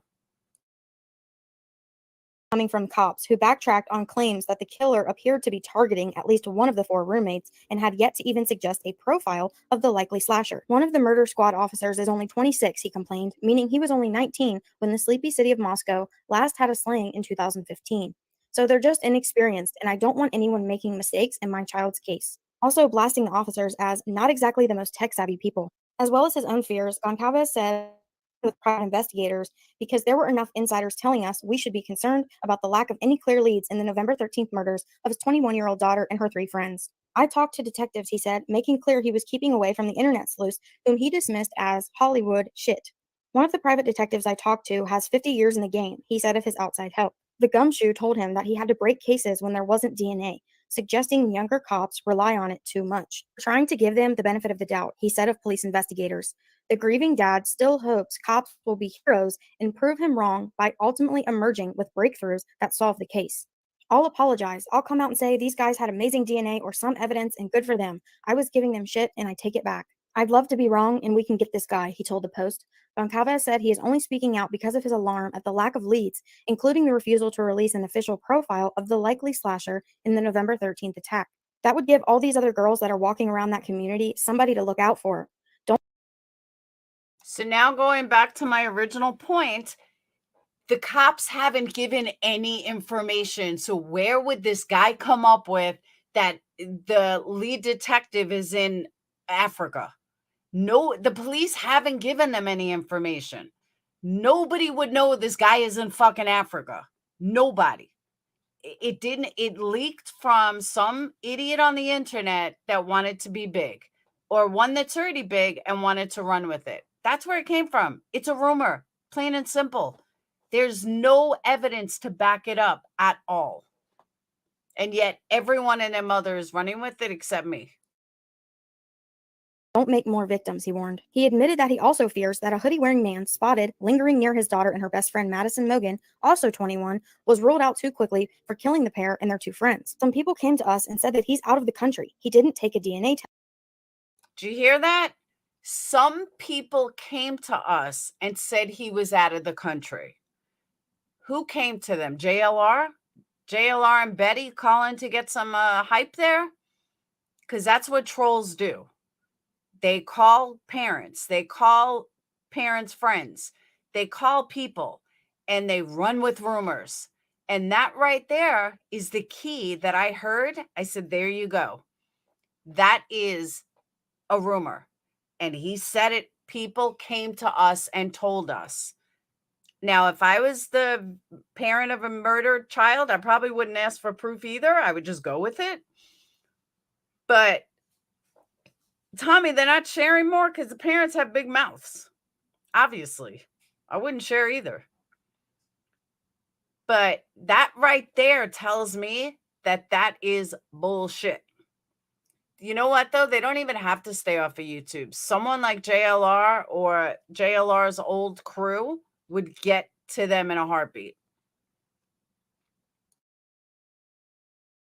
He said. So we would Okay, and about the hoodie guy, I agree with her. And that was what I wanted you guys to hear. Some people doesn't mean shit. Some people, yeah, I don't think BHB did that, but I'm telling you that right there,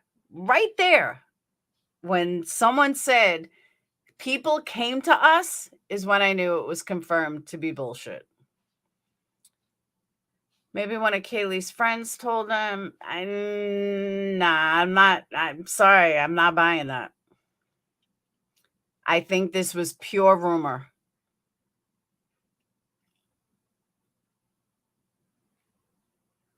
Will you please go back and play Ikmel's part with Gilliam guy is on Newsmax. Yeah, hold on.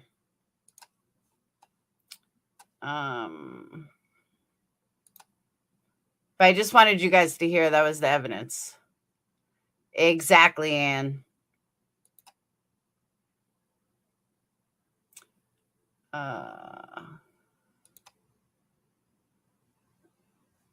Did I get rid of Ikmel? All right, hold on. All right, why am I going to Ikmel's again?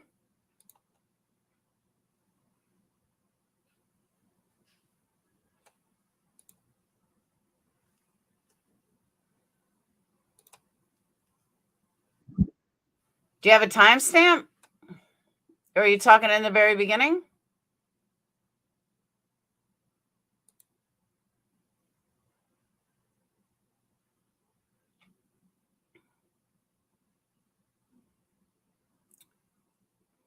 John Gilliam, that same video you had up.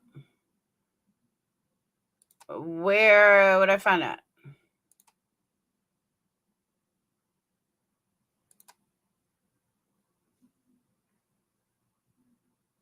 Yeah, he must have just hired the PI like yesterday or today. The lady in the black shirt on Ikmel's?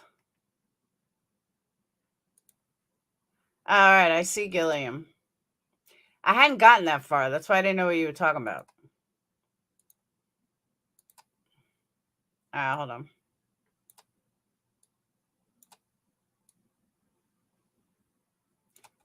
So I'm going to start where Gilliam is on. Who's Gilliam? I don't even know who Gilliam is. All right.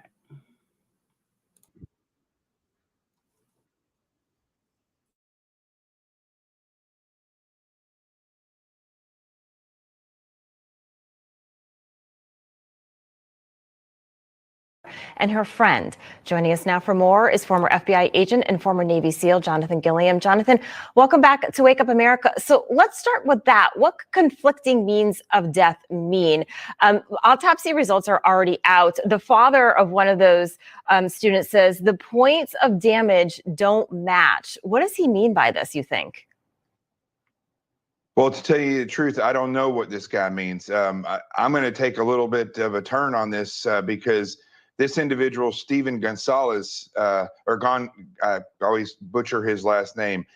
He's doing an interview. It seems like every 4 to 8 hours, and many of these different news agencies are putting what he has to say all over the airwaves, and they're not looking at the totality of the things that this guy says. He himself, not law enforcement, he says conflicting things constantly. And he says things that are very odd over and over again. I've worked a lot of different cases. I spoke to a lot of different law enforcement. In fact, one police officer who was a mayor of a town in Springfield and a 20-year police officer reached out to me yesterday and said, Okay, did you guys read the bottom? The original guy from Sesame Street, Bob, the geeky guy, he died at age 90. You want to feel old? Which one of you guys watched Sesame Street as a kid? I did. I knew who Bob was, and he's 90.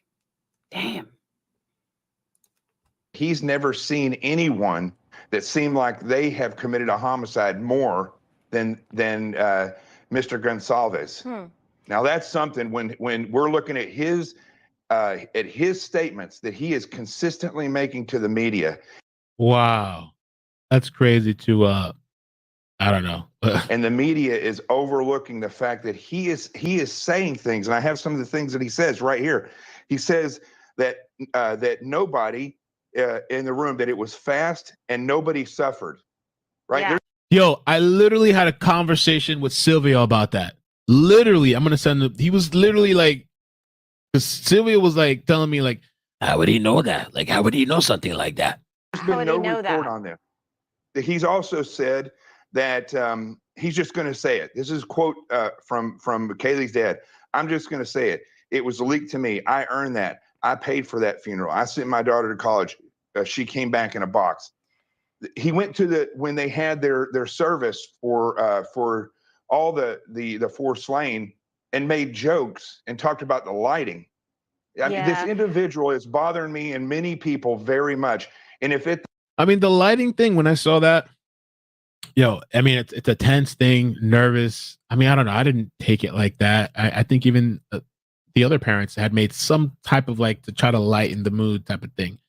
the very least, he is causing law enforcement more problems, I think, than anything else.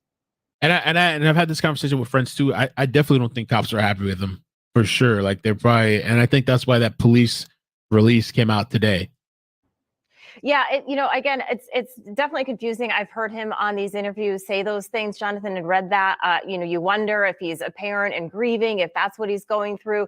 But definitely interesting. He also said something that caught my eye, that the killer chose to go upstairs. So want to remind our viewers of the home. So it's a 3-level home.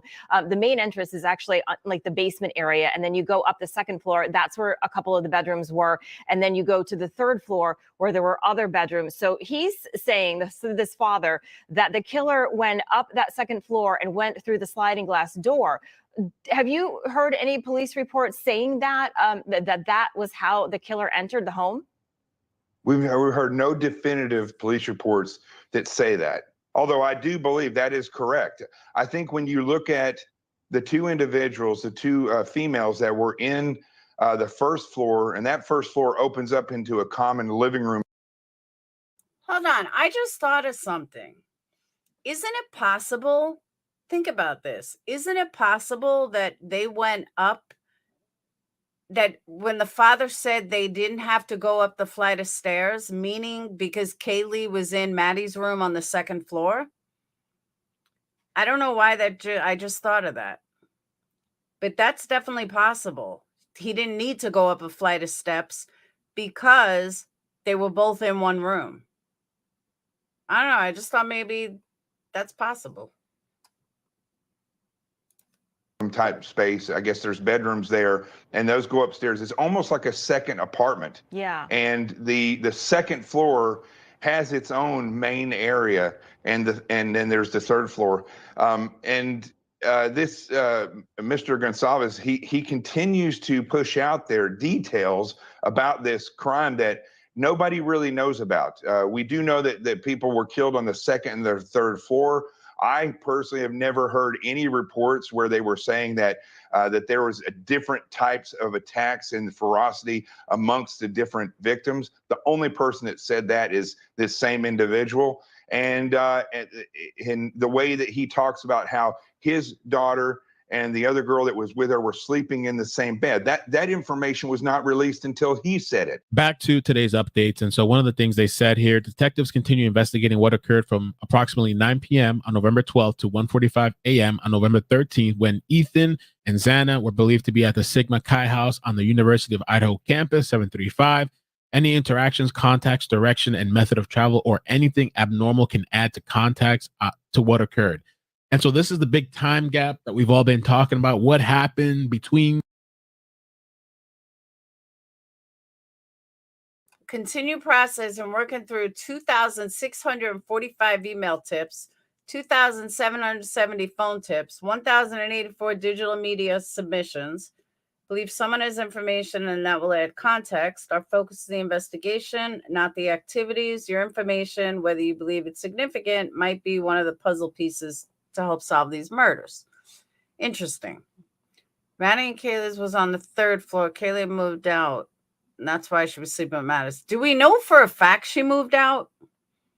Or again, is that rumor? I feel like everything is rumor.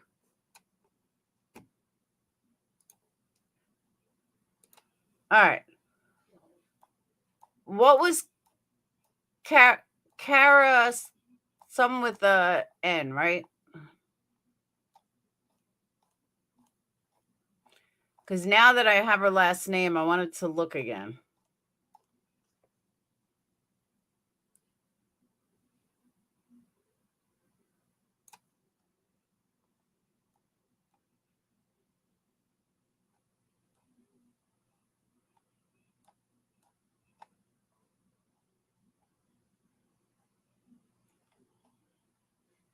Northington, I don't see her in here again. Yep, she's not in here.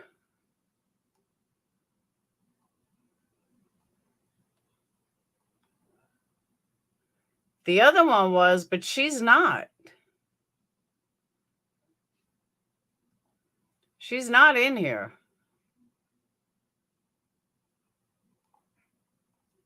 So it's a lie.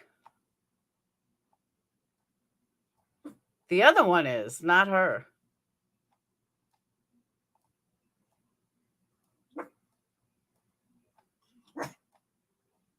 So do we even know for a fact she was on drugs?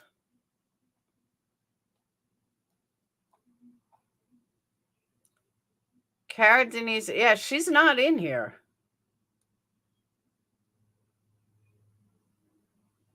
So the fact that she was arrested is a lie.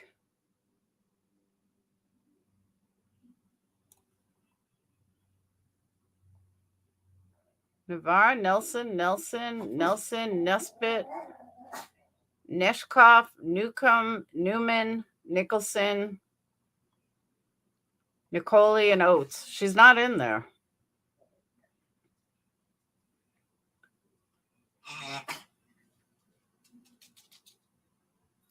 She's not in here. This goes all the way from October to November 21st. She's not in here. I just went through all the ends. There's not even a Cara in here.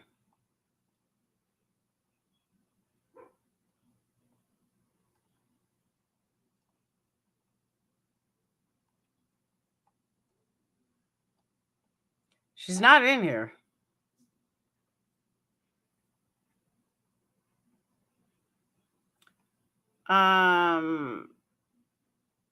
I don't know where they told me. This is where the link said. I mean, the guy that posted this said that they were arrested in the same county and that they went to the same jail. So it would have to be the same county. Because that was part of the post, is that they got arrested in the same county a couple of weeks apart, but there's nothing listed for her. That is her real name, but I can't even find a Cara.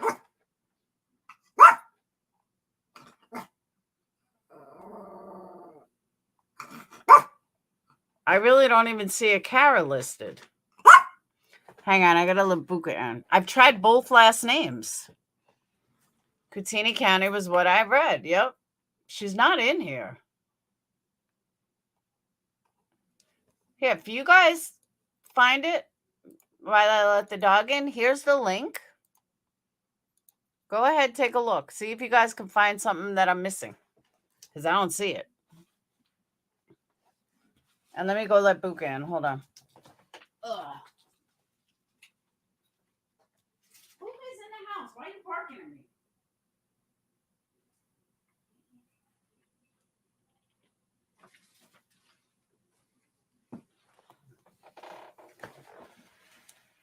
Maybe she goes by Denise. No, but that last name's not in there.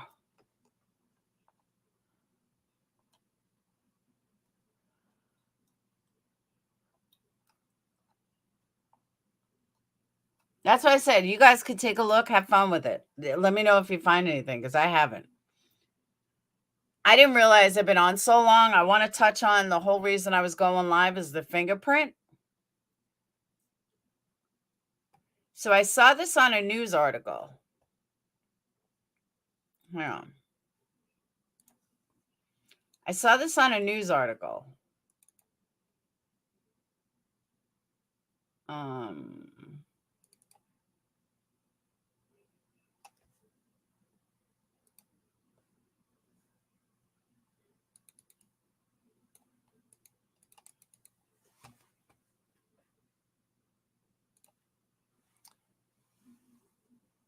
That handprint is on the door or the window.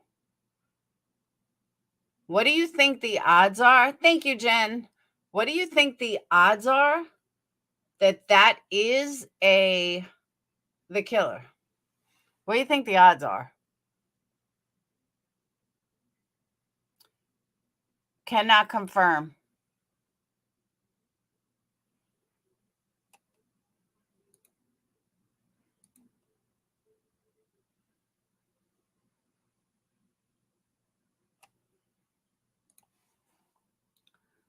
Looks like it's sliding doors. It was on, I think it was the slide. It was either the door or the window. But this picture was taken by Fox News. That's what I say too, Kendra. Slim to none.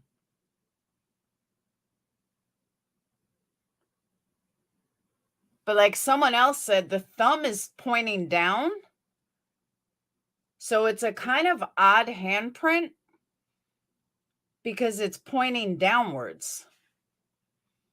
Like the fingers look really long, but the thumb is really like pointing down. It's weird.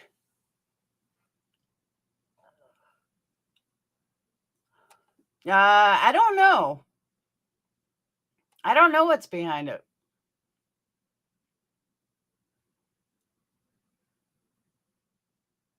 Maybe. But you see what I'm saying? The thumbprint is all the way down here. That's the only reason I think it's possible that it could be the killers, because it looks like they were trying to open it, like, or they were trying to pull it up, you know, like pull it off its, like, let's say it was locked, it's going to pull it off its railing or whatever you call it. That's kind of like, I put my hand on it to match it up. And if you put your hand on it, it's like that. Like it's all the way down. But I have to match it. That's what it looks like. Oh, I'm wrong.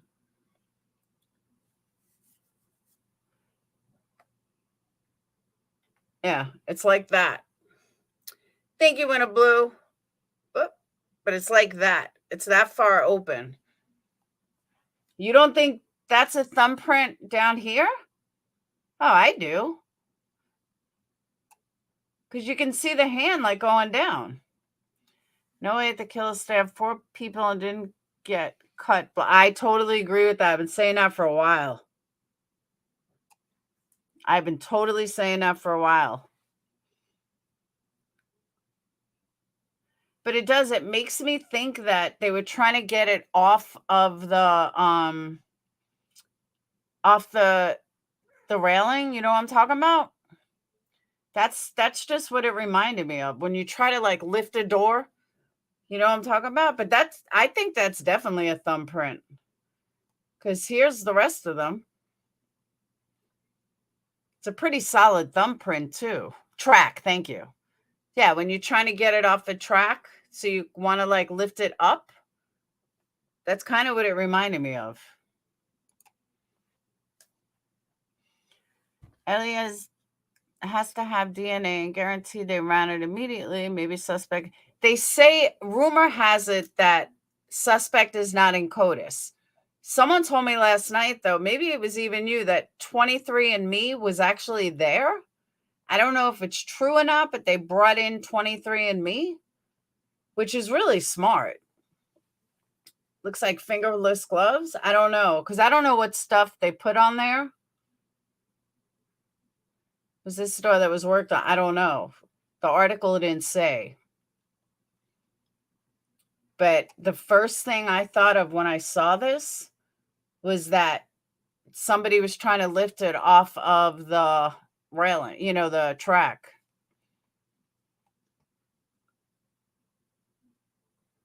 Or maybe they did this and then they opened up the, and then they put on a glove, maybe?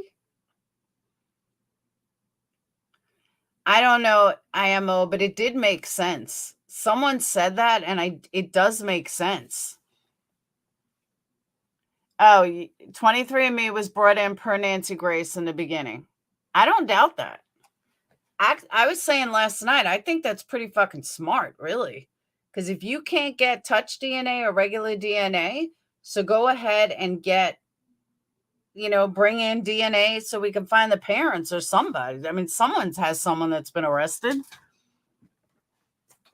So I think it's pretty smart. And I hope they did do it because it's smart thinking.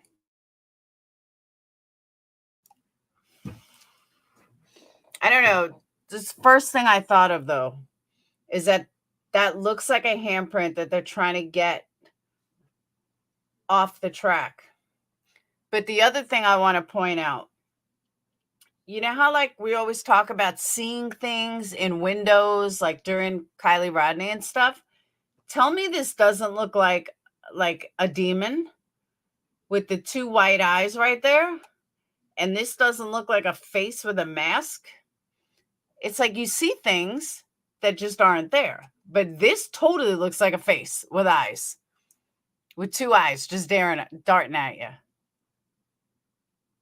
But speaking of that, I want to show you guys something else. Check this out. This I found on a Reddit post. I can't confirm or deny, but I did find it interesting. Okay. You see, yeah, this right here. I mean, that looks like two eyes. Any way you slice it, that's two eyes. But check this one out. Hang on. You guys are going to bug out on this one.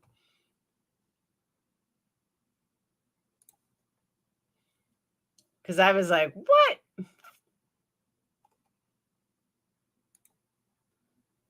Hang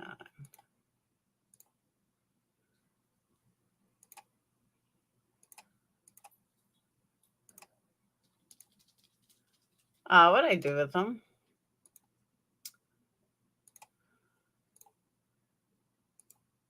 Okay. I was like, where'd it go?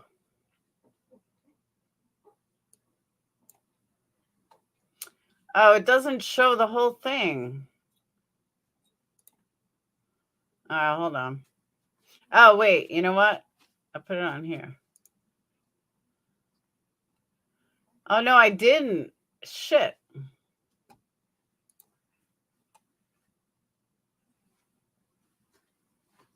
Okay. Remember I told you guys, remember the eyes? Remember before I said remember the eyes?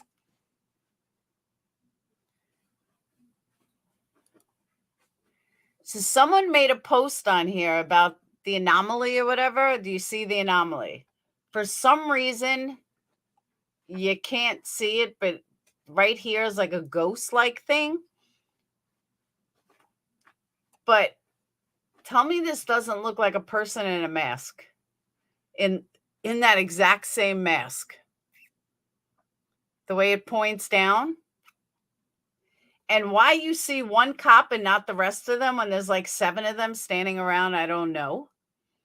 But you see what I'm talking about with this? It looks like someone in a mask.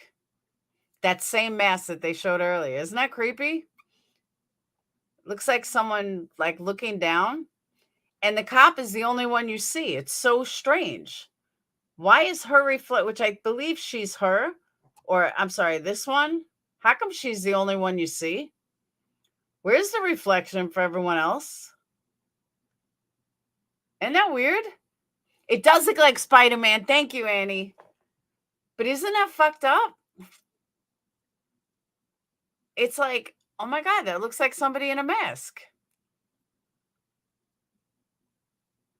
But I just don't get why she's the only reflection you see.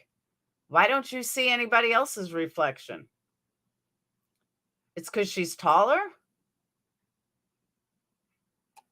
Isn't that wild?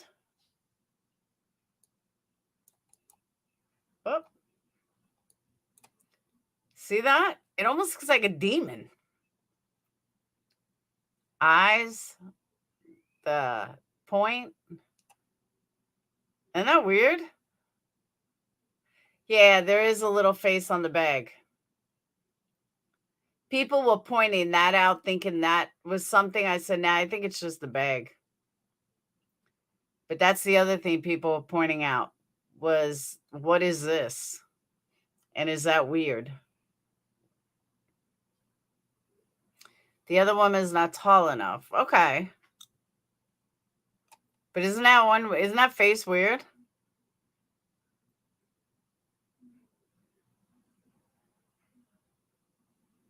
Is that what it is? A biohazard bag? I mean, it's definitely an evidence bag because of this, but even this, like, why is this so bright?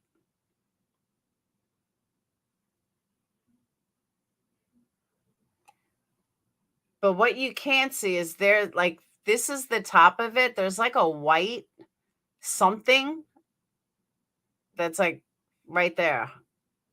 I don't know how I lost it. I had it all mapped out. But for some reason I cut it. But yeah, there's like a white figure something. 23andMe wouldn't need to go there. Ellie would most likely request match with them given DNA. They also pay familiar DNA. That's true. Straight meth at this point? Seriously, though. Look at that. That's wacky. That's the first thing I saw. I was like, holy shit.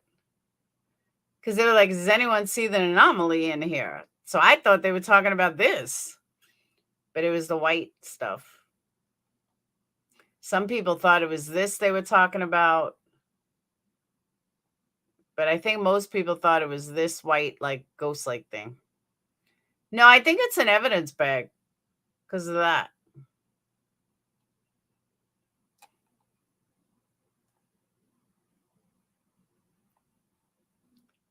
But this just freaked me out. Because then it, like, moves. And, like, right now, it looks like it's, like, looking to the side. It's weird. It is unsettling. Did you ever see the masked man allegedly caught on a ring bell in Moscow? I heard, no. It's creepy as hell. Pictures of Xena dressed as... Yeah, I heard about that. White stuff mistakes you paranoid. I just want to take class to do it myself. It's how they found the golden... That is how they found the Golden State Killer. That's way too... what's the word I'm looking for? I can't do it. See, I thought so too, and then I realized it was this cop. Because I was like, why is her face so in the window?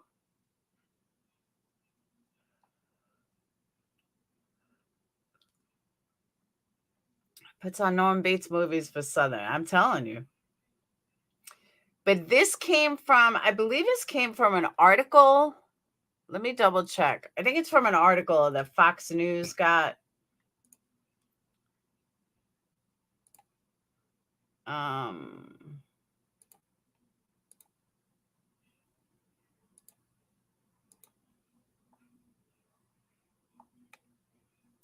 Well, that's the handprint. Oh. Here's another thing that I didn't really understand. So they have all these, like, looking inside the window. I don't get what people are looking at. Like, people were posting this on Twitter, like, oh my God, did you see that? And I'm really not seeing anything. I see typical kids.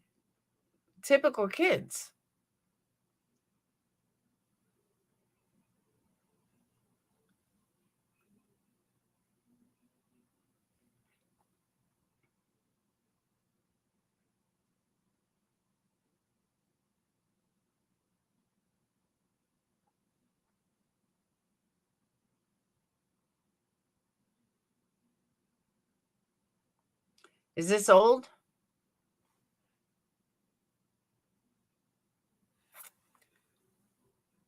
Another has small like nose on glasses. These been around from small channels since week 1. Oh, those pictures? I don't know. I just saw them posted on Reddit. The house is dirty. It's definitely dirty.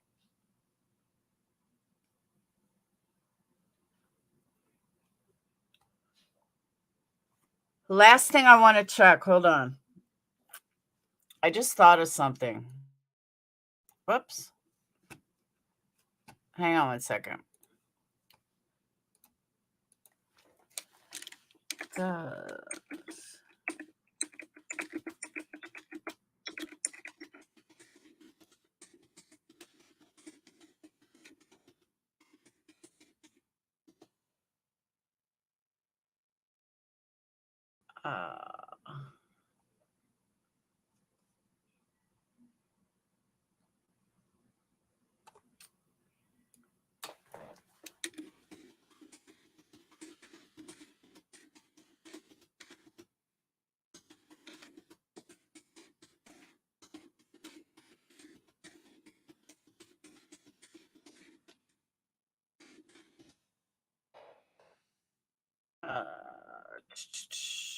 All right. So one of the things that I was looking up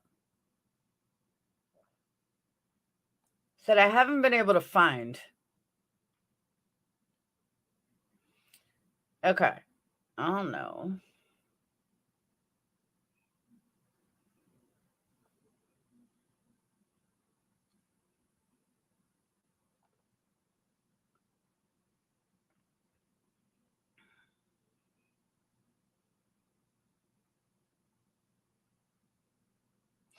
All right. So what I was looking for is some people, some states, not some people, some states, if you're renting a room, it is the responsibility of the landlord to make sure that your room has a lock on it, kind of like the front door, because you're only renting a room. So your room is like your apartment.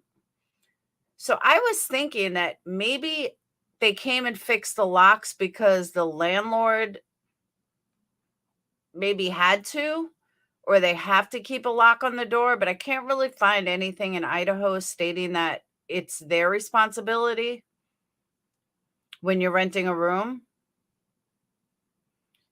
But the landlord is entitled to have a key.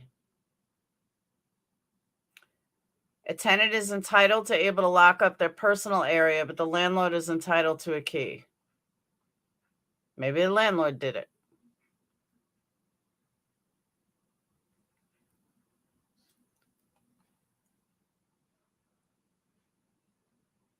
Yeah, I was thinking maybe the landlord had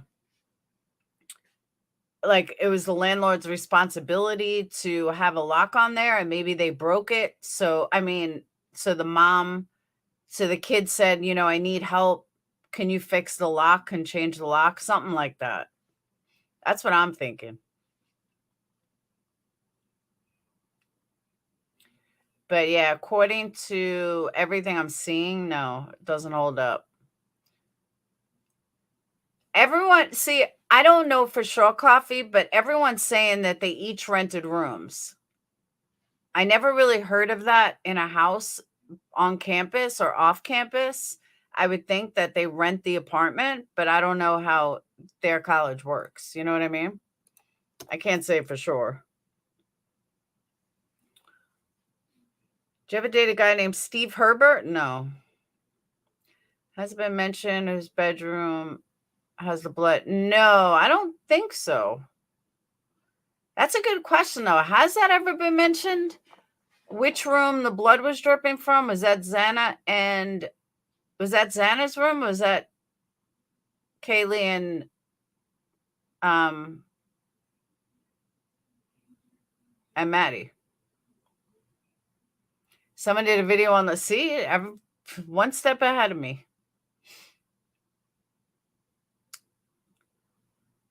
It was Kaylee's room. All right, so it was Kaylee's. See, some of you are saying Xana, some of you are saying Kaylee. So I'm going to go with we don't know.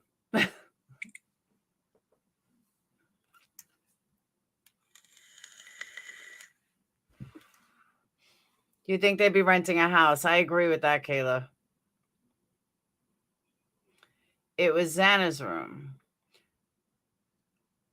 Okay, so how is Xana all right, so if Kaylee got it the worst, I'm just gonna assume that she bled the most.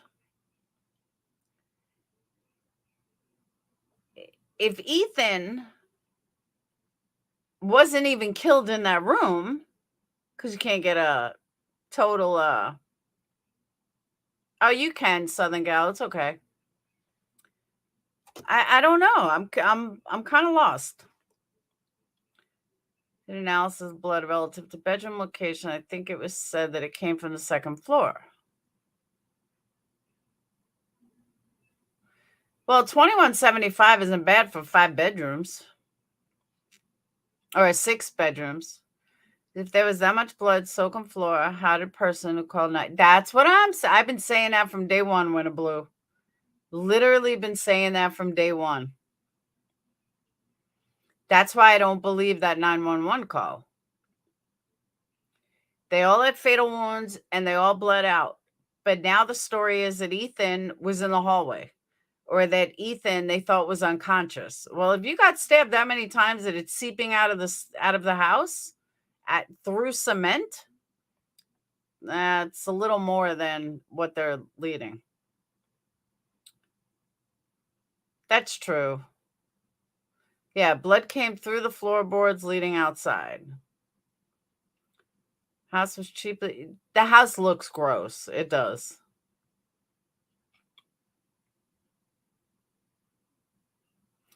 He isn't perfect, but it's pretty. Oh, I didn't even see who it was. Here's the plans and the layout. Why the others didn't.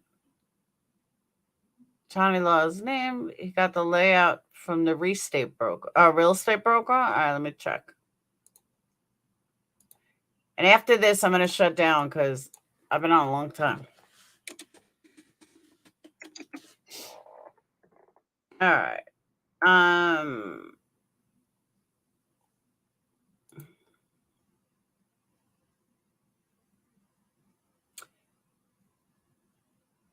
Detailed layout. All right, here we go.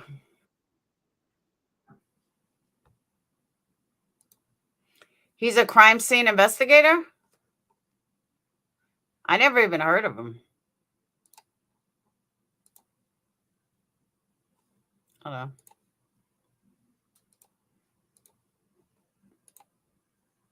Well.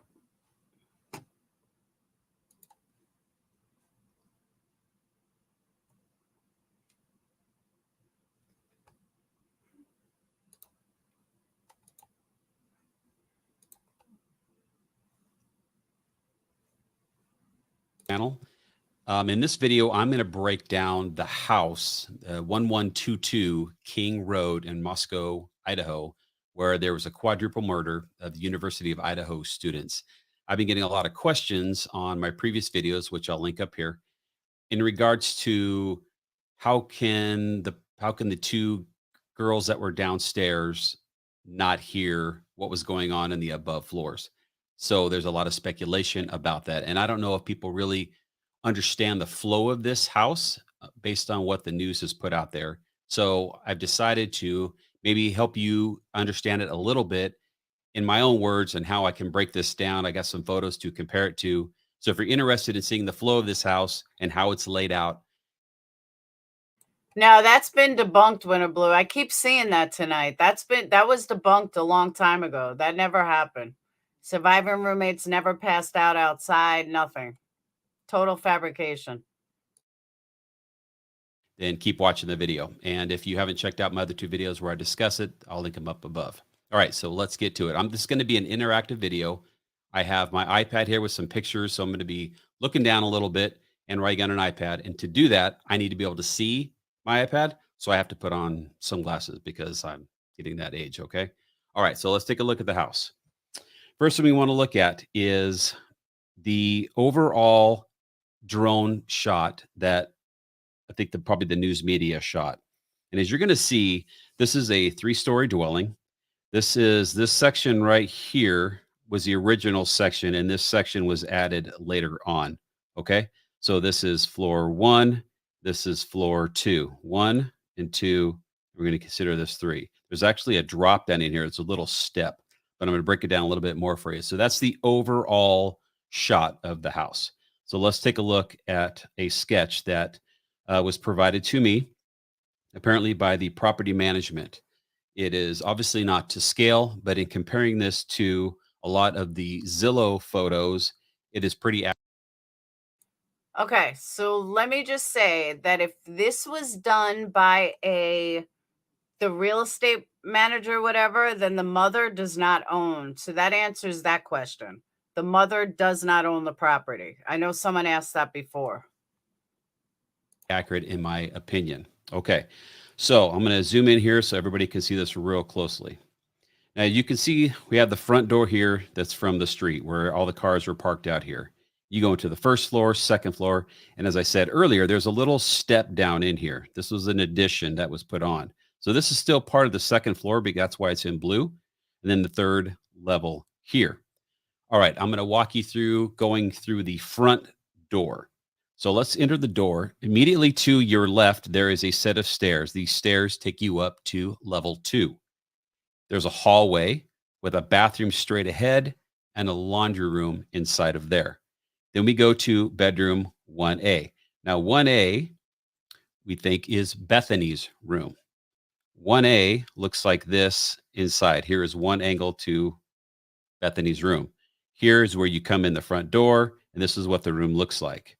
This is, I'm assuming, either a bathroom closet, or I don't know if this is the bathroom or this is the bathroom, but one of those is the bathroom and one of them is probably a closet. It's not really easy to tell. But that is one angle of that room where Bethany's is. Here's another angle. There's the window where all the cars are parked out front.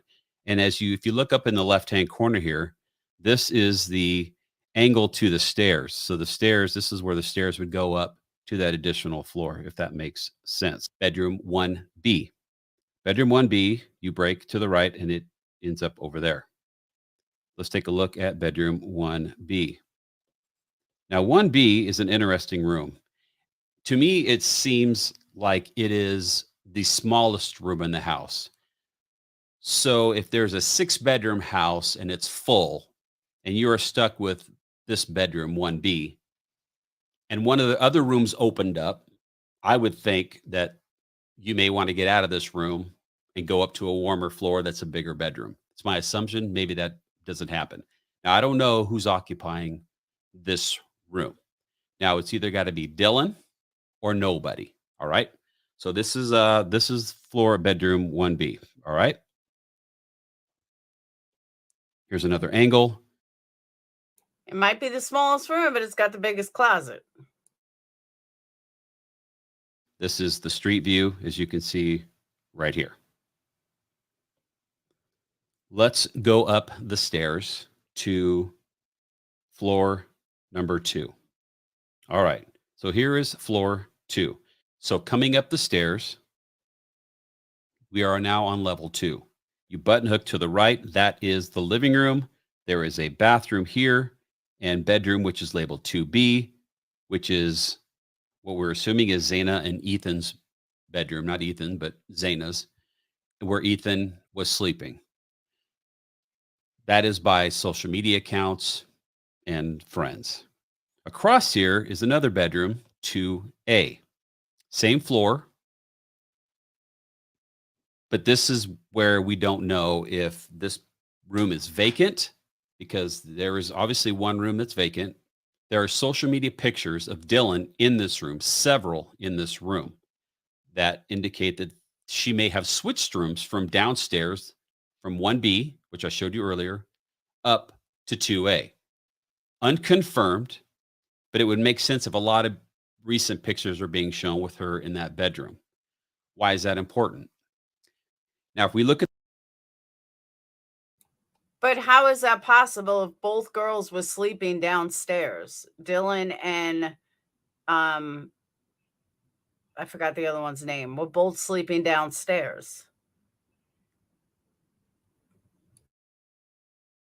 At the diagram here, we can see that above 1A, directly above 1A, is no rooms at all. It's a living room. So directly above, Stephanie. there's nobody there. There's no noise being made above. There's nothing above 1A. If 1B is vacant, then below 2B is nothing. Nobody in 1B to hear anything in 2B. If Dylan is not in this room, but she's up now in 2A.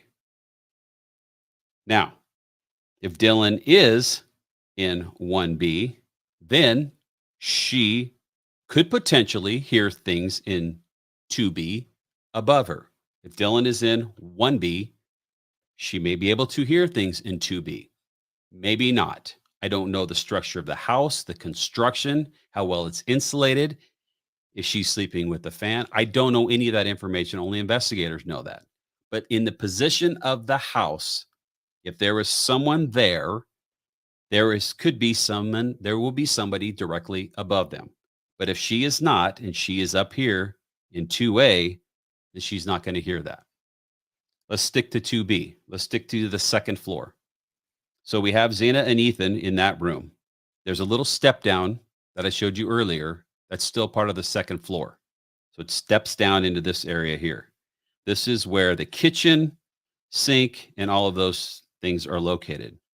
So the second floor, we have the back patio, which anybody can walk up here and enter there. This back patio enters the kitchen. Here's the kitchen. You see the back patio here. You come up the gravel, access to the sliding glass door to the kitchen here. Here's another picture of the kitchen. You see the pillars right here and the layout of the kitchen itself. Here's floor 2 that I talked about. This is coming up the stairs from below, button hooks into this living room. You see here to the bottom right, this is that little step down. You see the step that goes here and then down. Another shot. You come up these stairs from up here. You button hook living room, keep button hook.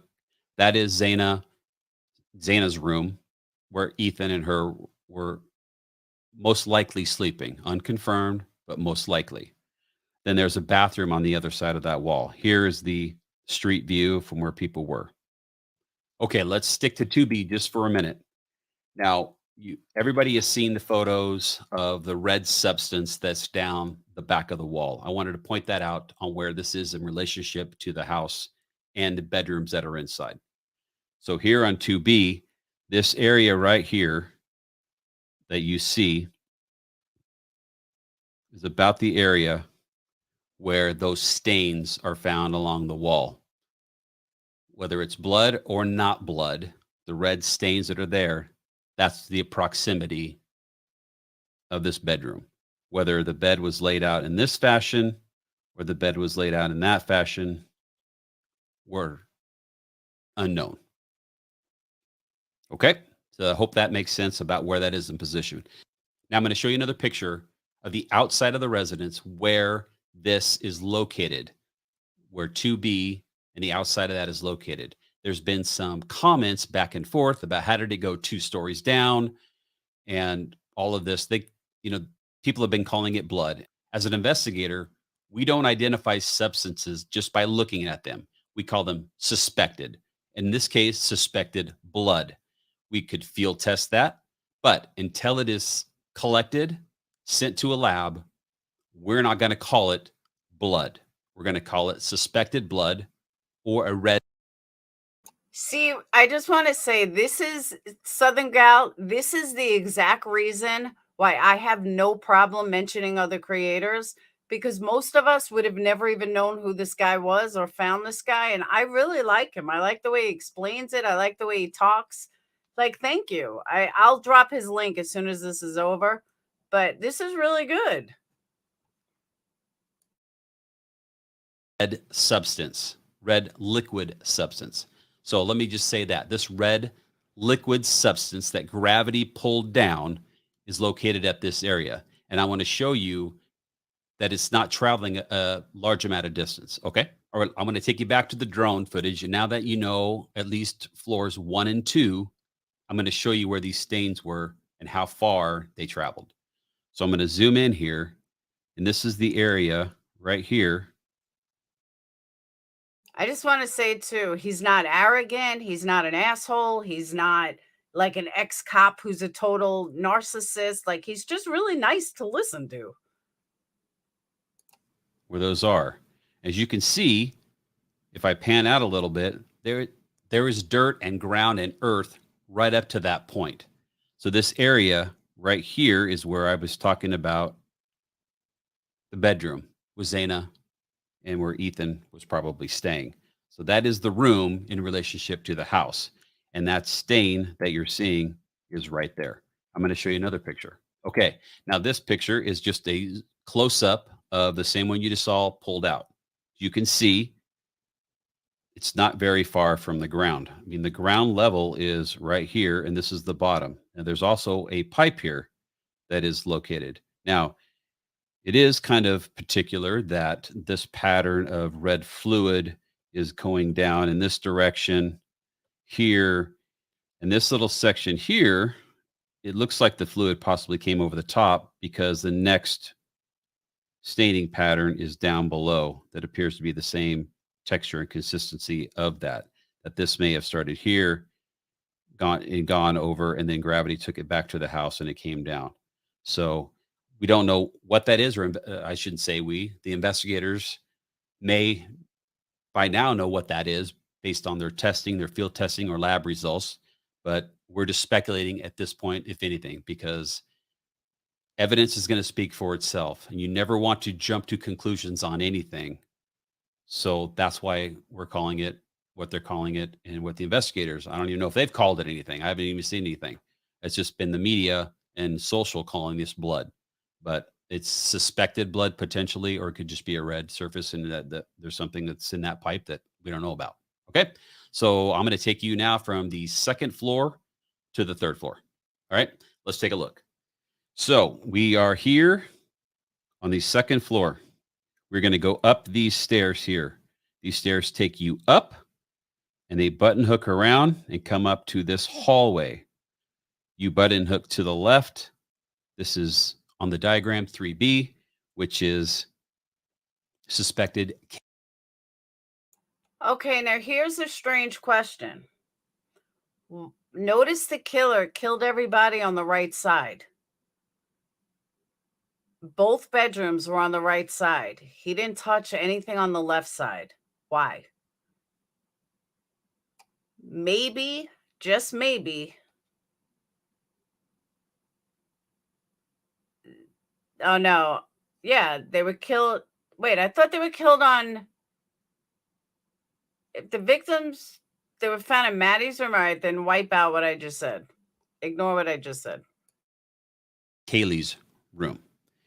You button hook to the right. There is a bath here, and this is Maddie's bedroom. Whether they were there at the time on November 13th is unconfirmed. More than likely, if that is their bedroom, then that is most likely where they were sleeping. There are pictures of Maddie here with an M in the window and some purple boots. So if that's, following with that pieces of evidence, if those are her boots and she's seen with those boots, as well as the M for Maddie, it would lead one to believe this is probably where she was located. We don't know any positions of them throughout the house. This is just, if it's your bedroom and you were sleeping there, that is potentially most likely where you were sleeping, but it's unconfirmed. So we're not jumping to any conclusion. The only one that knows where those dear souls were sleeping are the crime scene investigators and detectives that went into that house and the coroner. That is the only people that know where they were located in this house. So don't jump to any conclusions, but that's the way the house is laid out. So I'm going to show you one more thing. So once again, I'm just going to point out a couple things on hearing something in the house. So let's break it down to floors 2 and 3 now. So let's look at 2. If Dylan is not in this bedroom, then where Maddie was murdered, there's nobody below to hear that happening.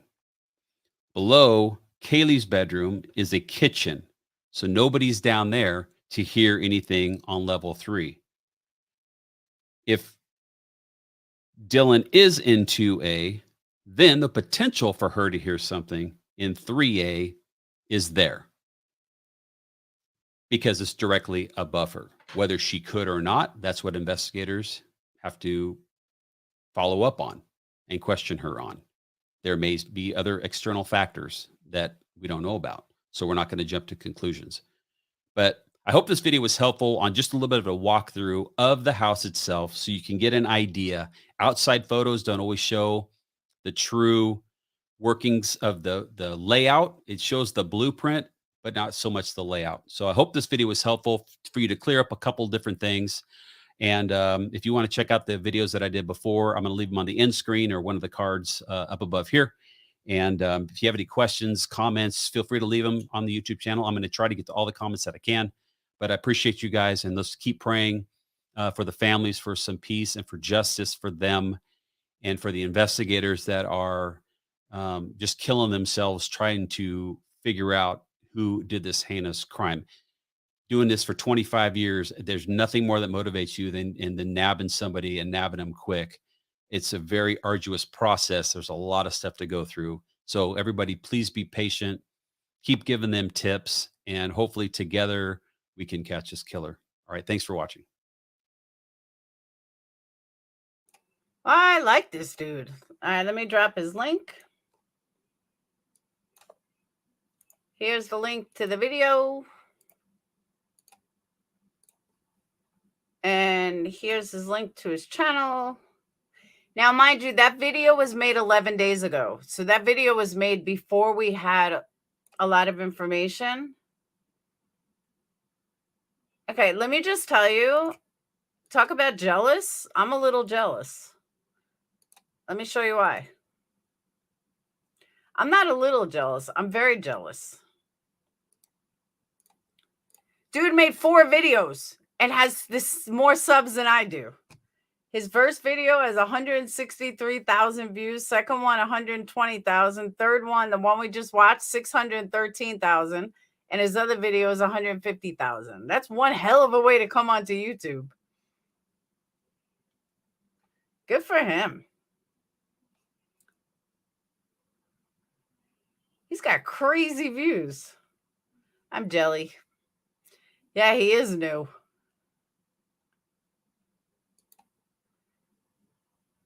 His channel's old, but damn. All right, so who is he? 25-year retired sheriff sergeant, where he supervised a crime reconstruction and forensics team. I served on the department SWAT team as a sniper, and I'm a nationally certified traffic crash reconstructionist. I'm also an award-winning professional photographer with many years as a forensic photographer. I like this guy.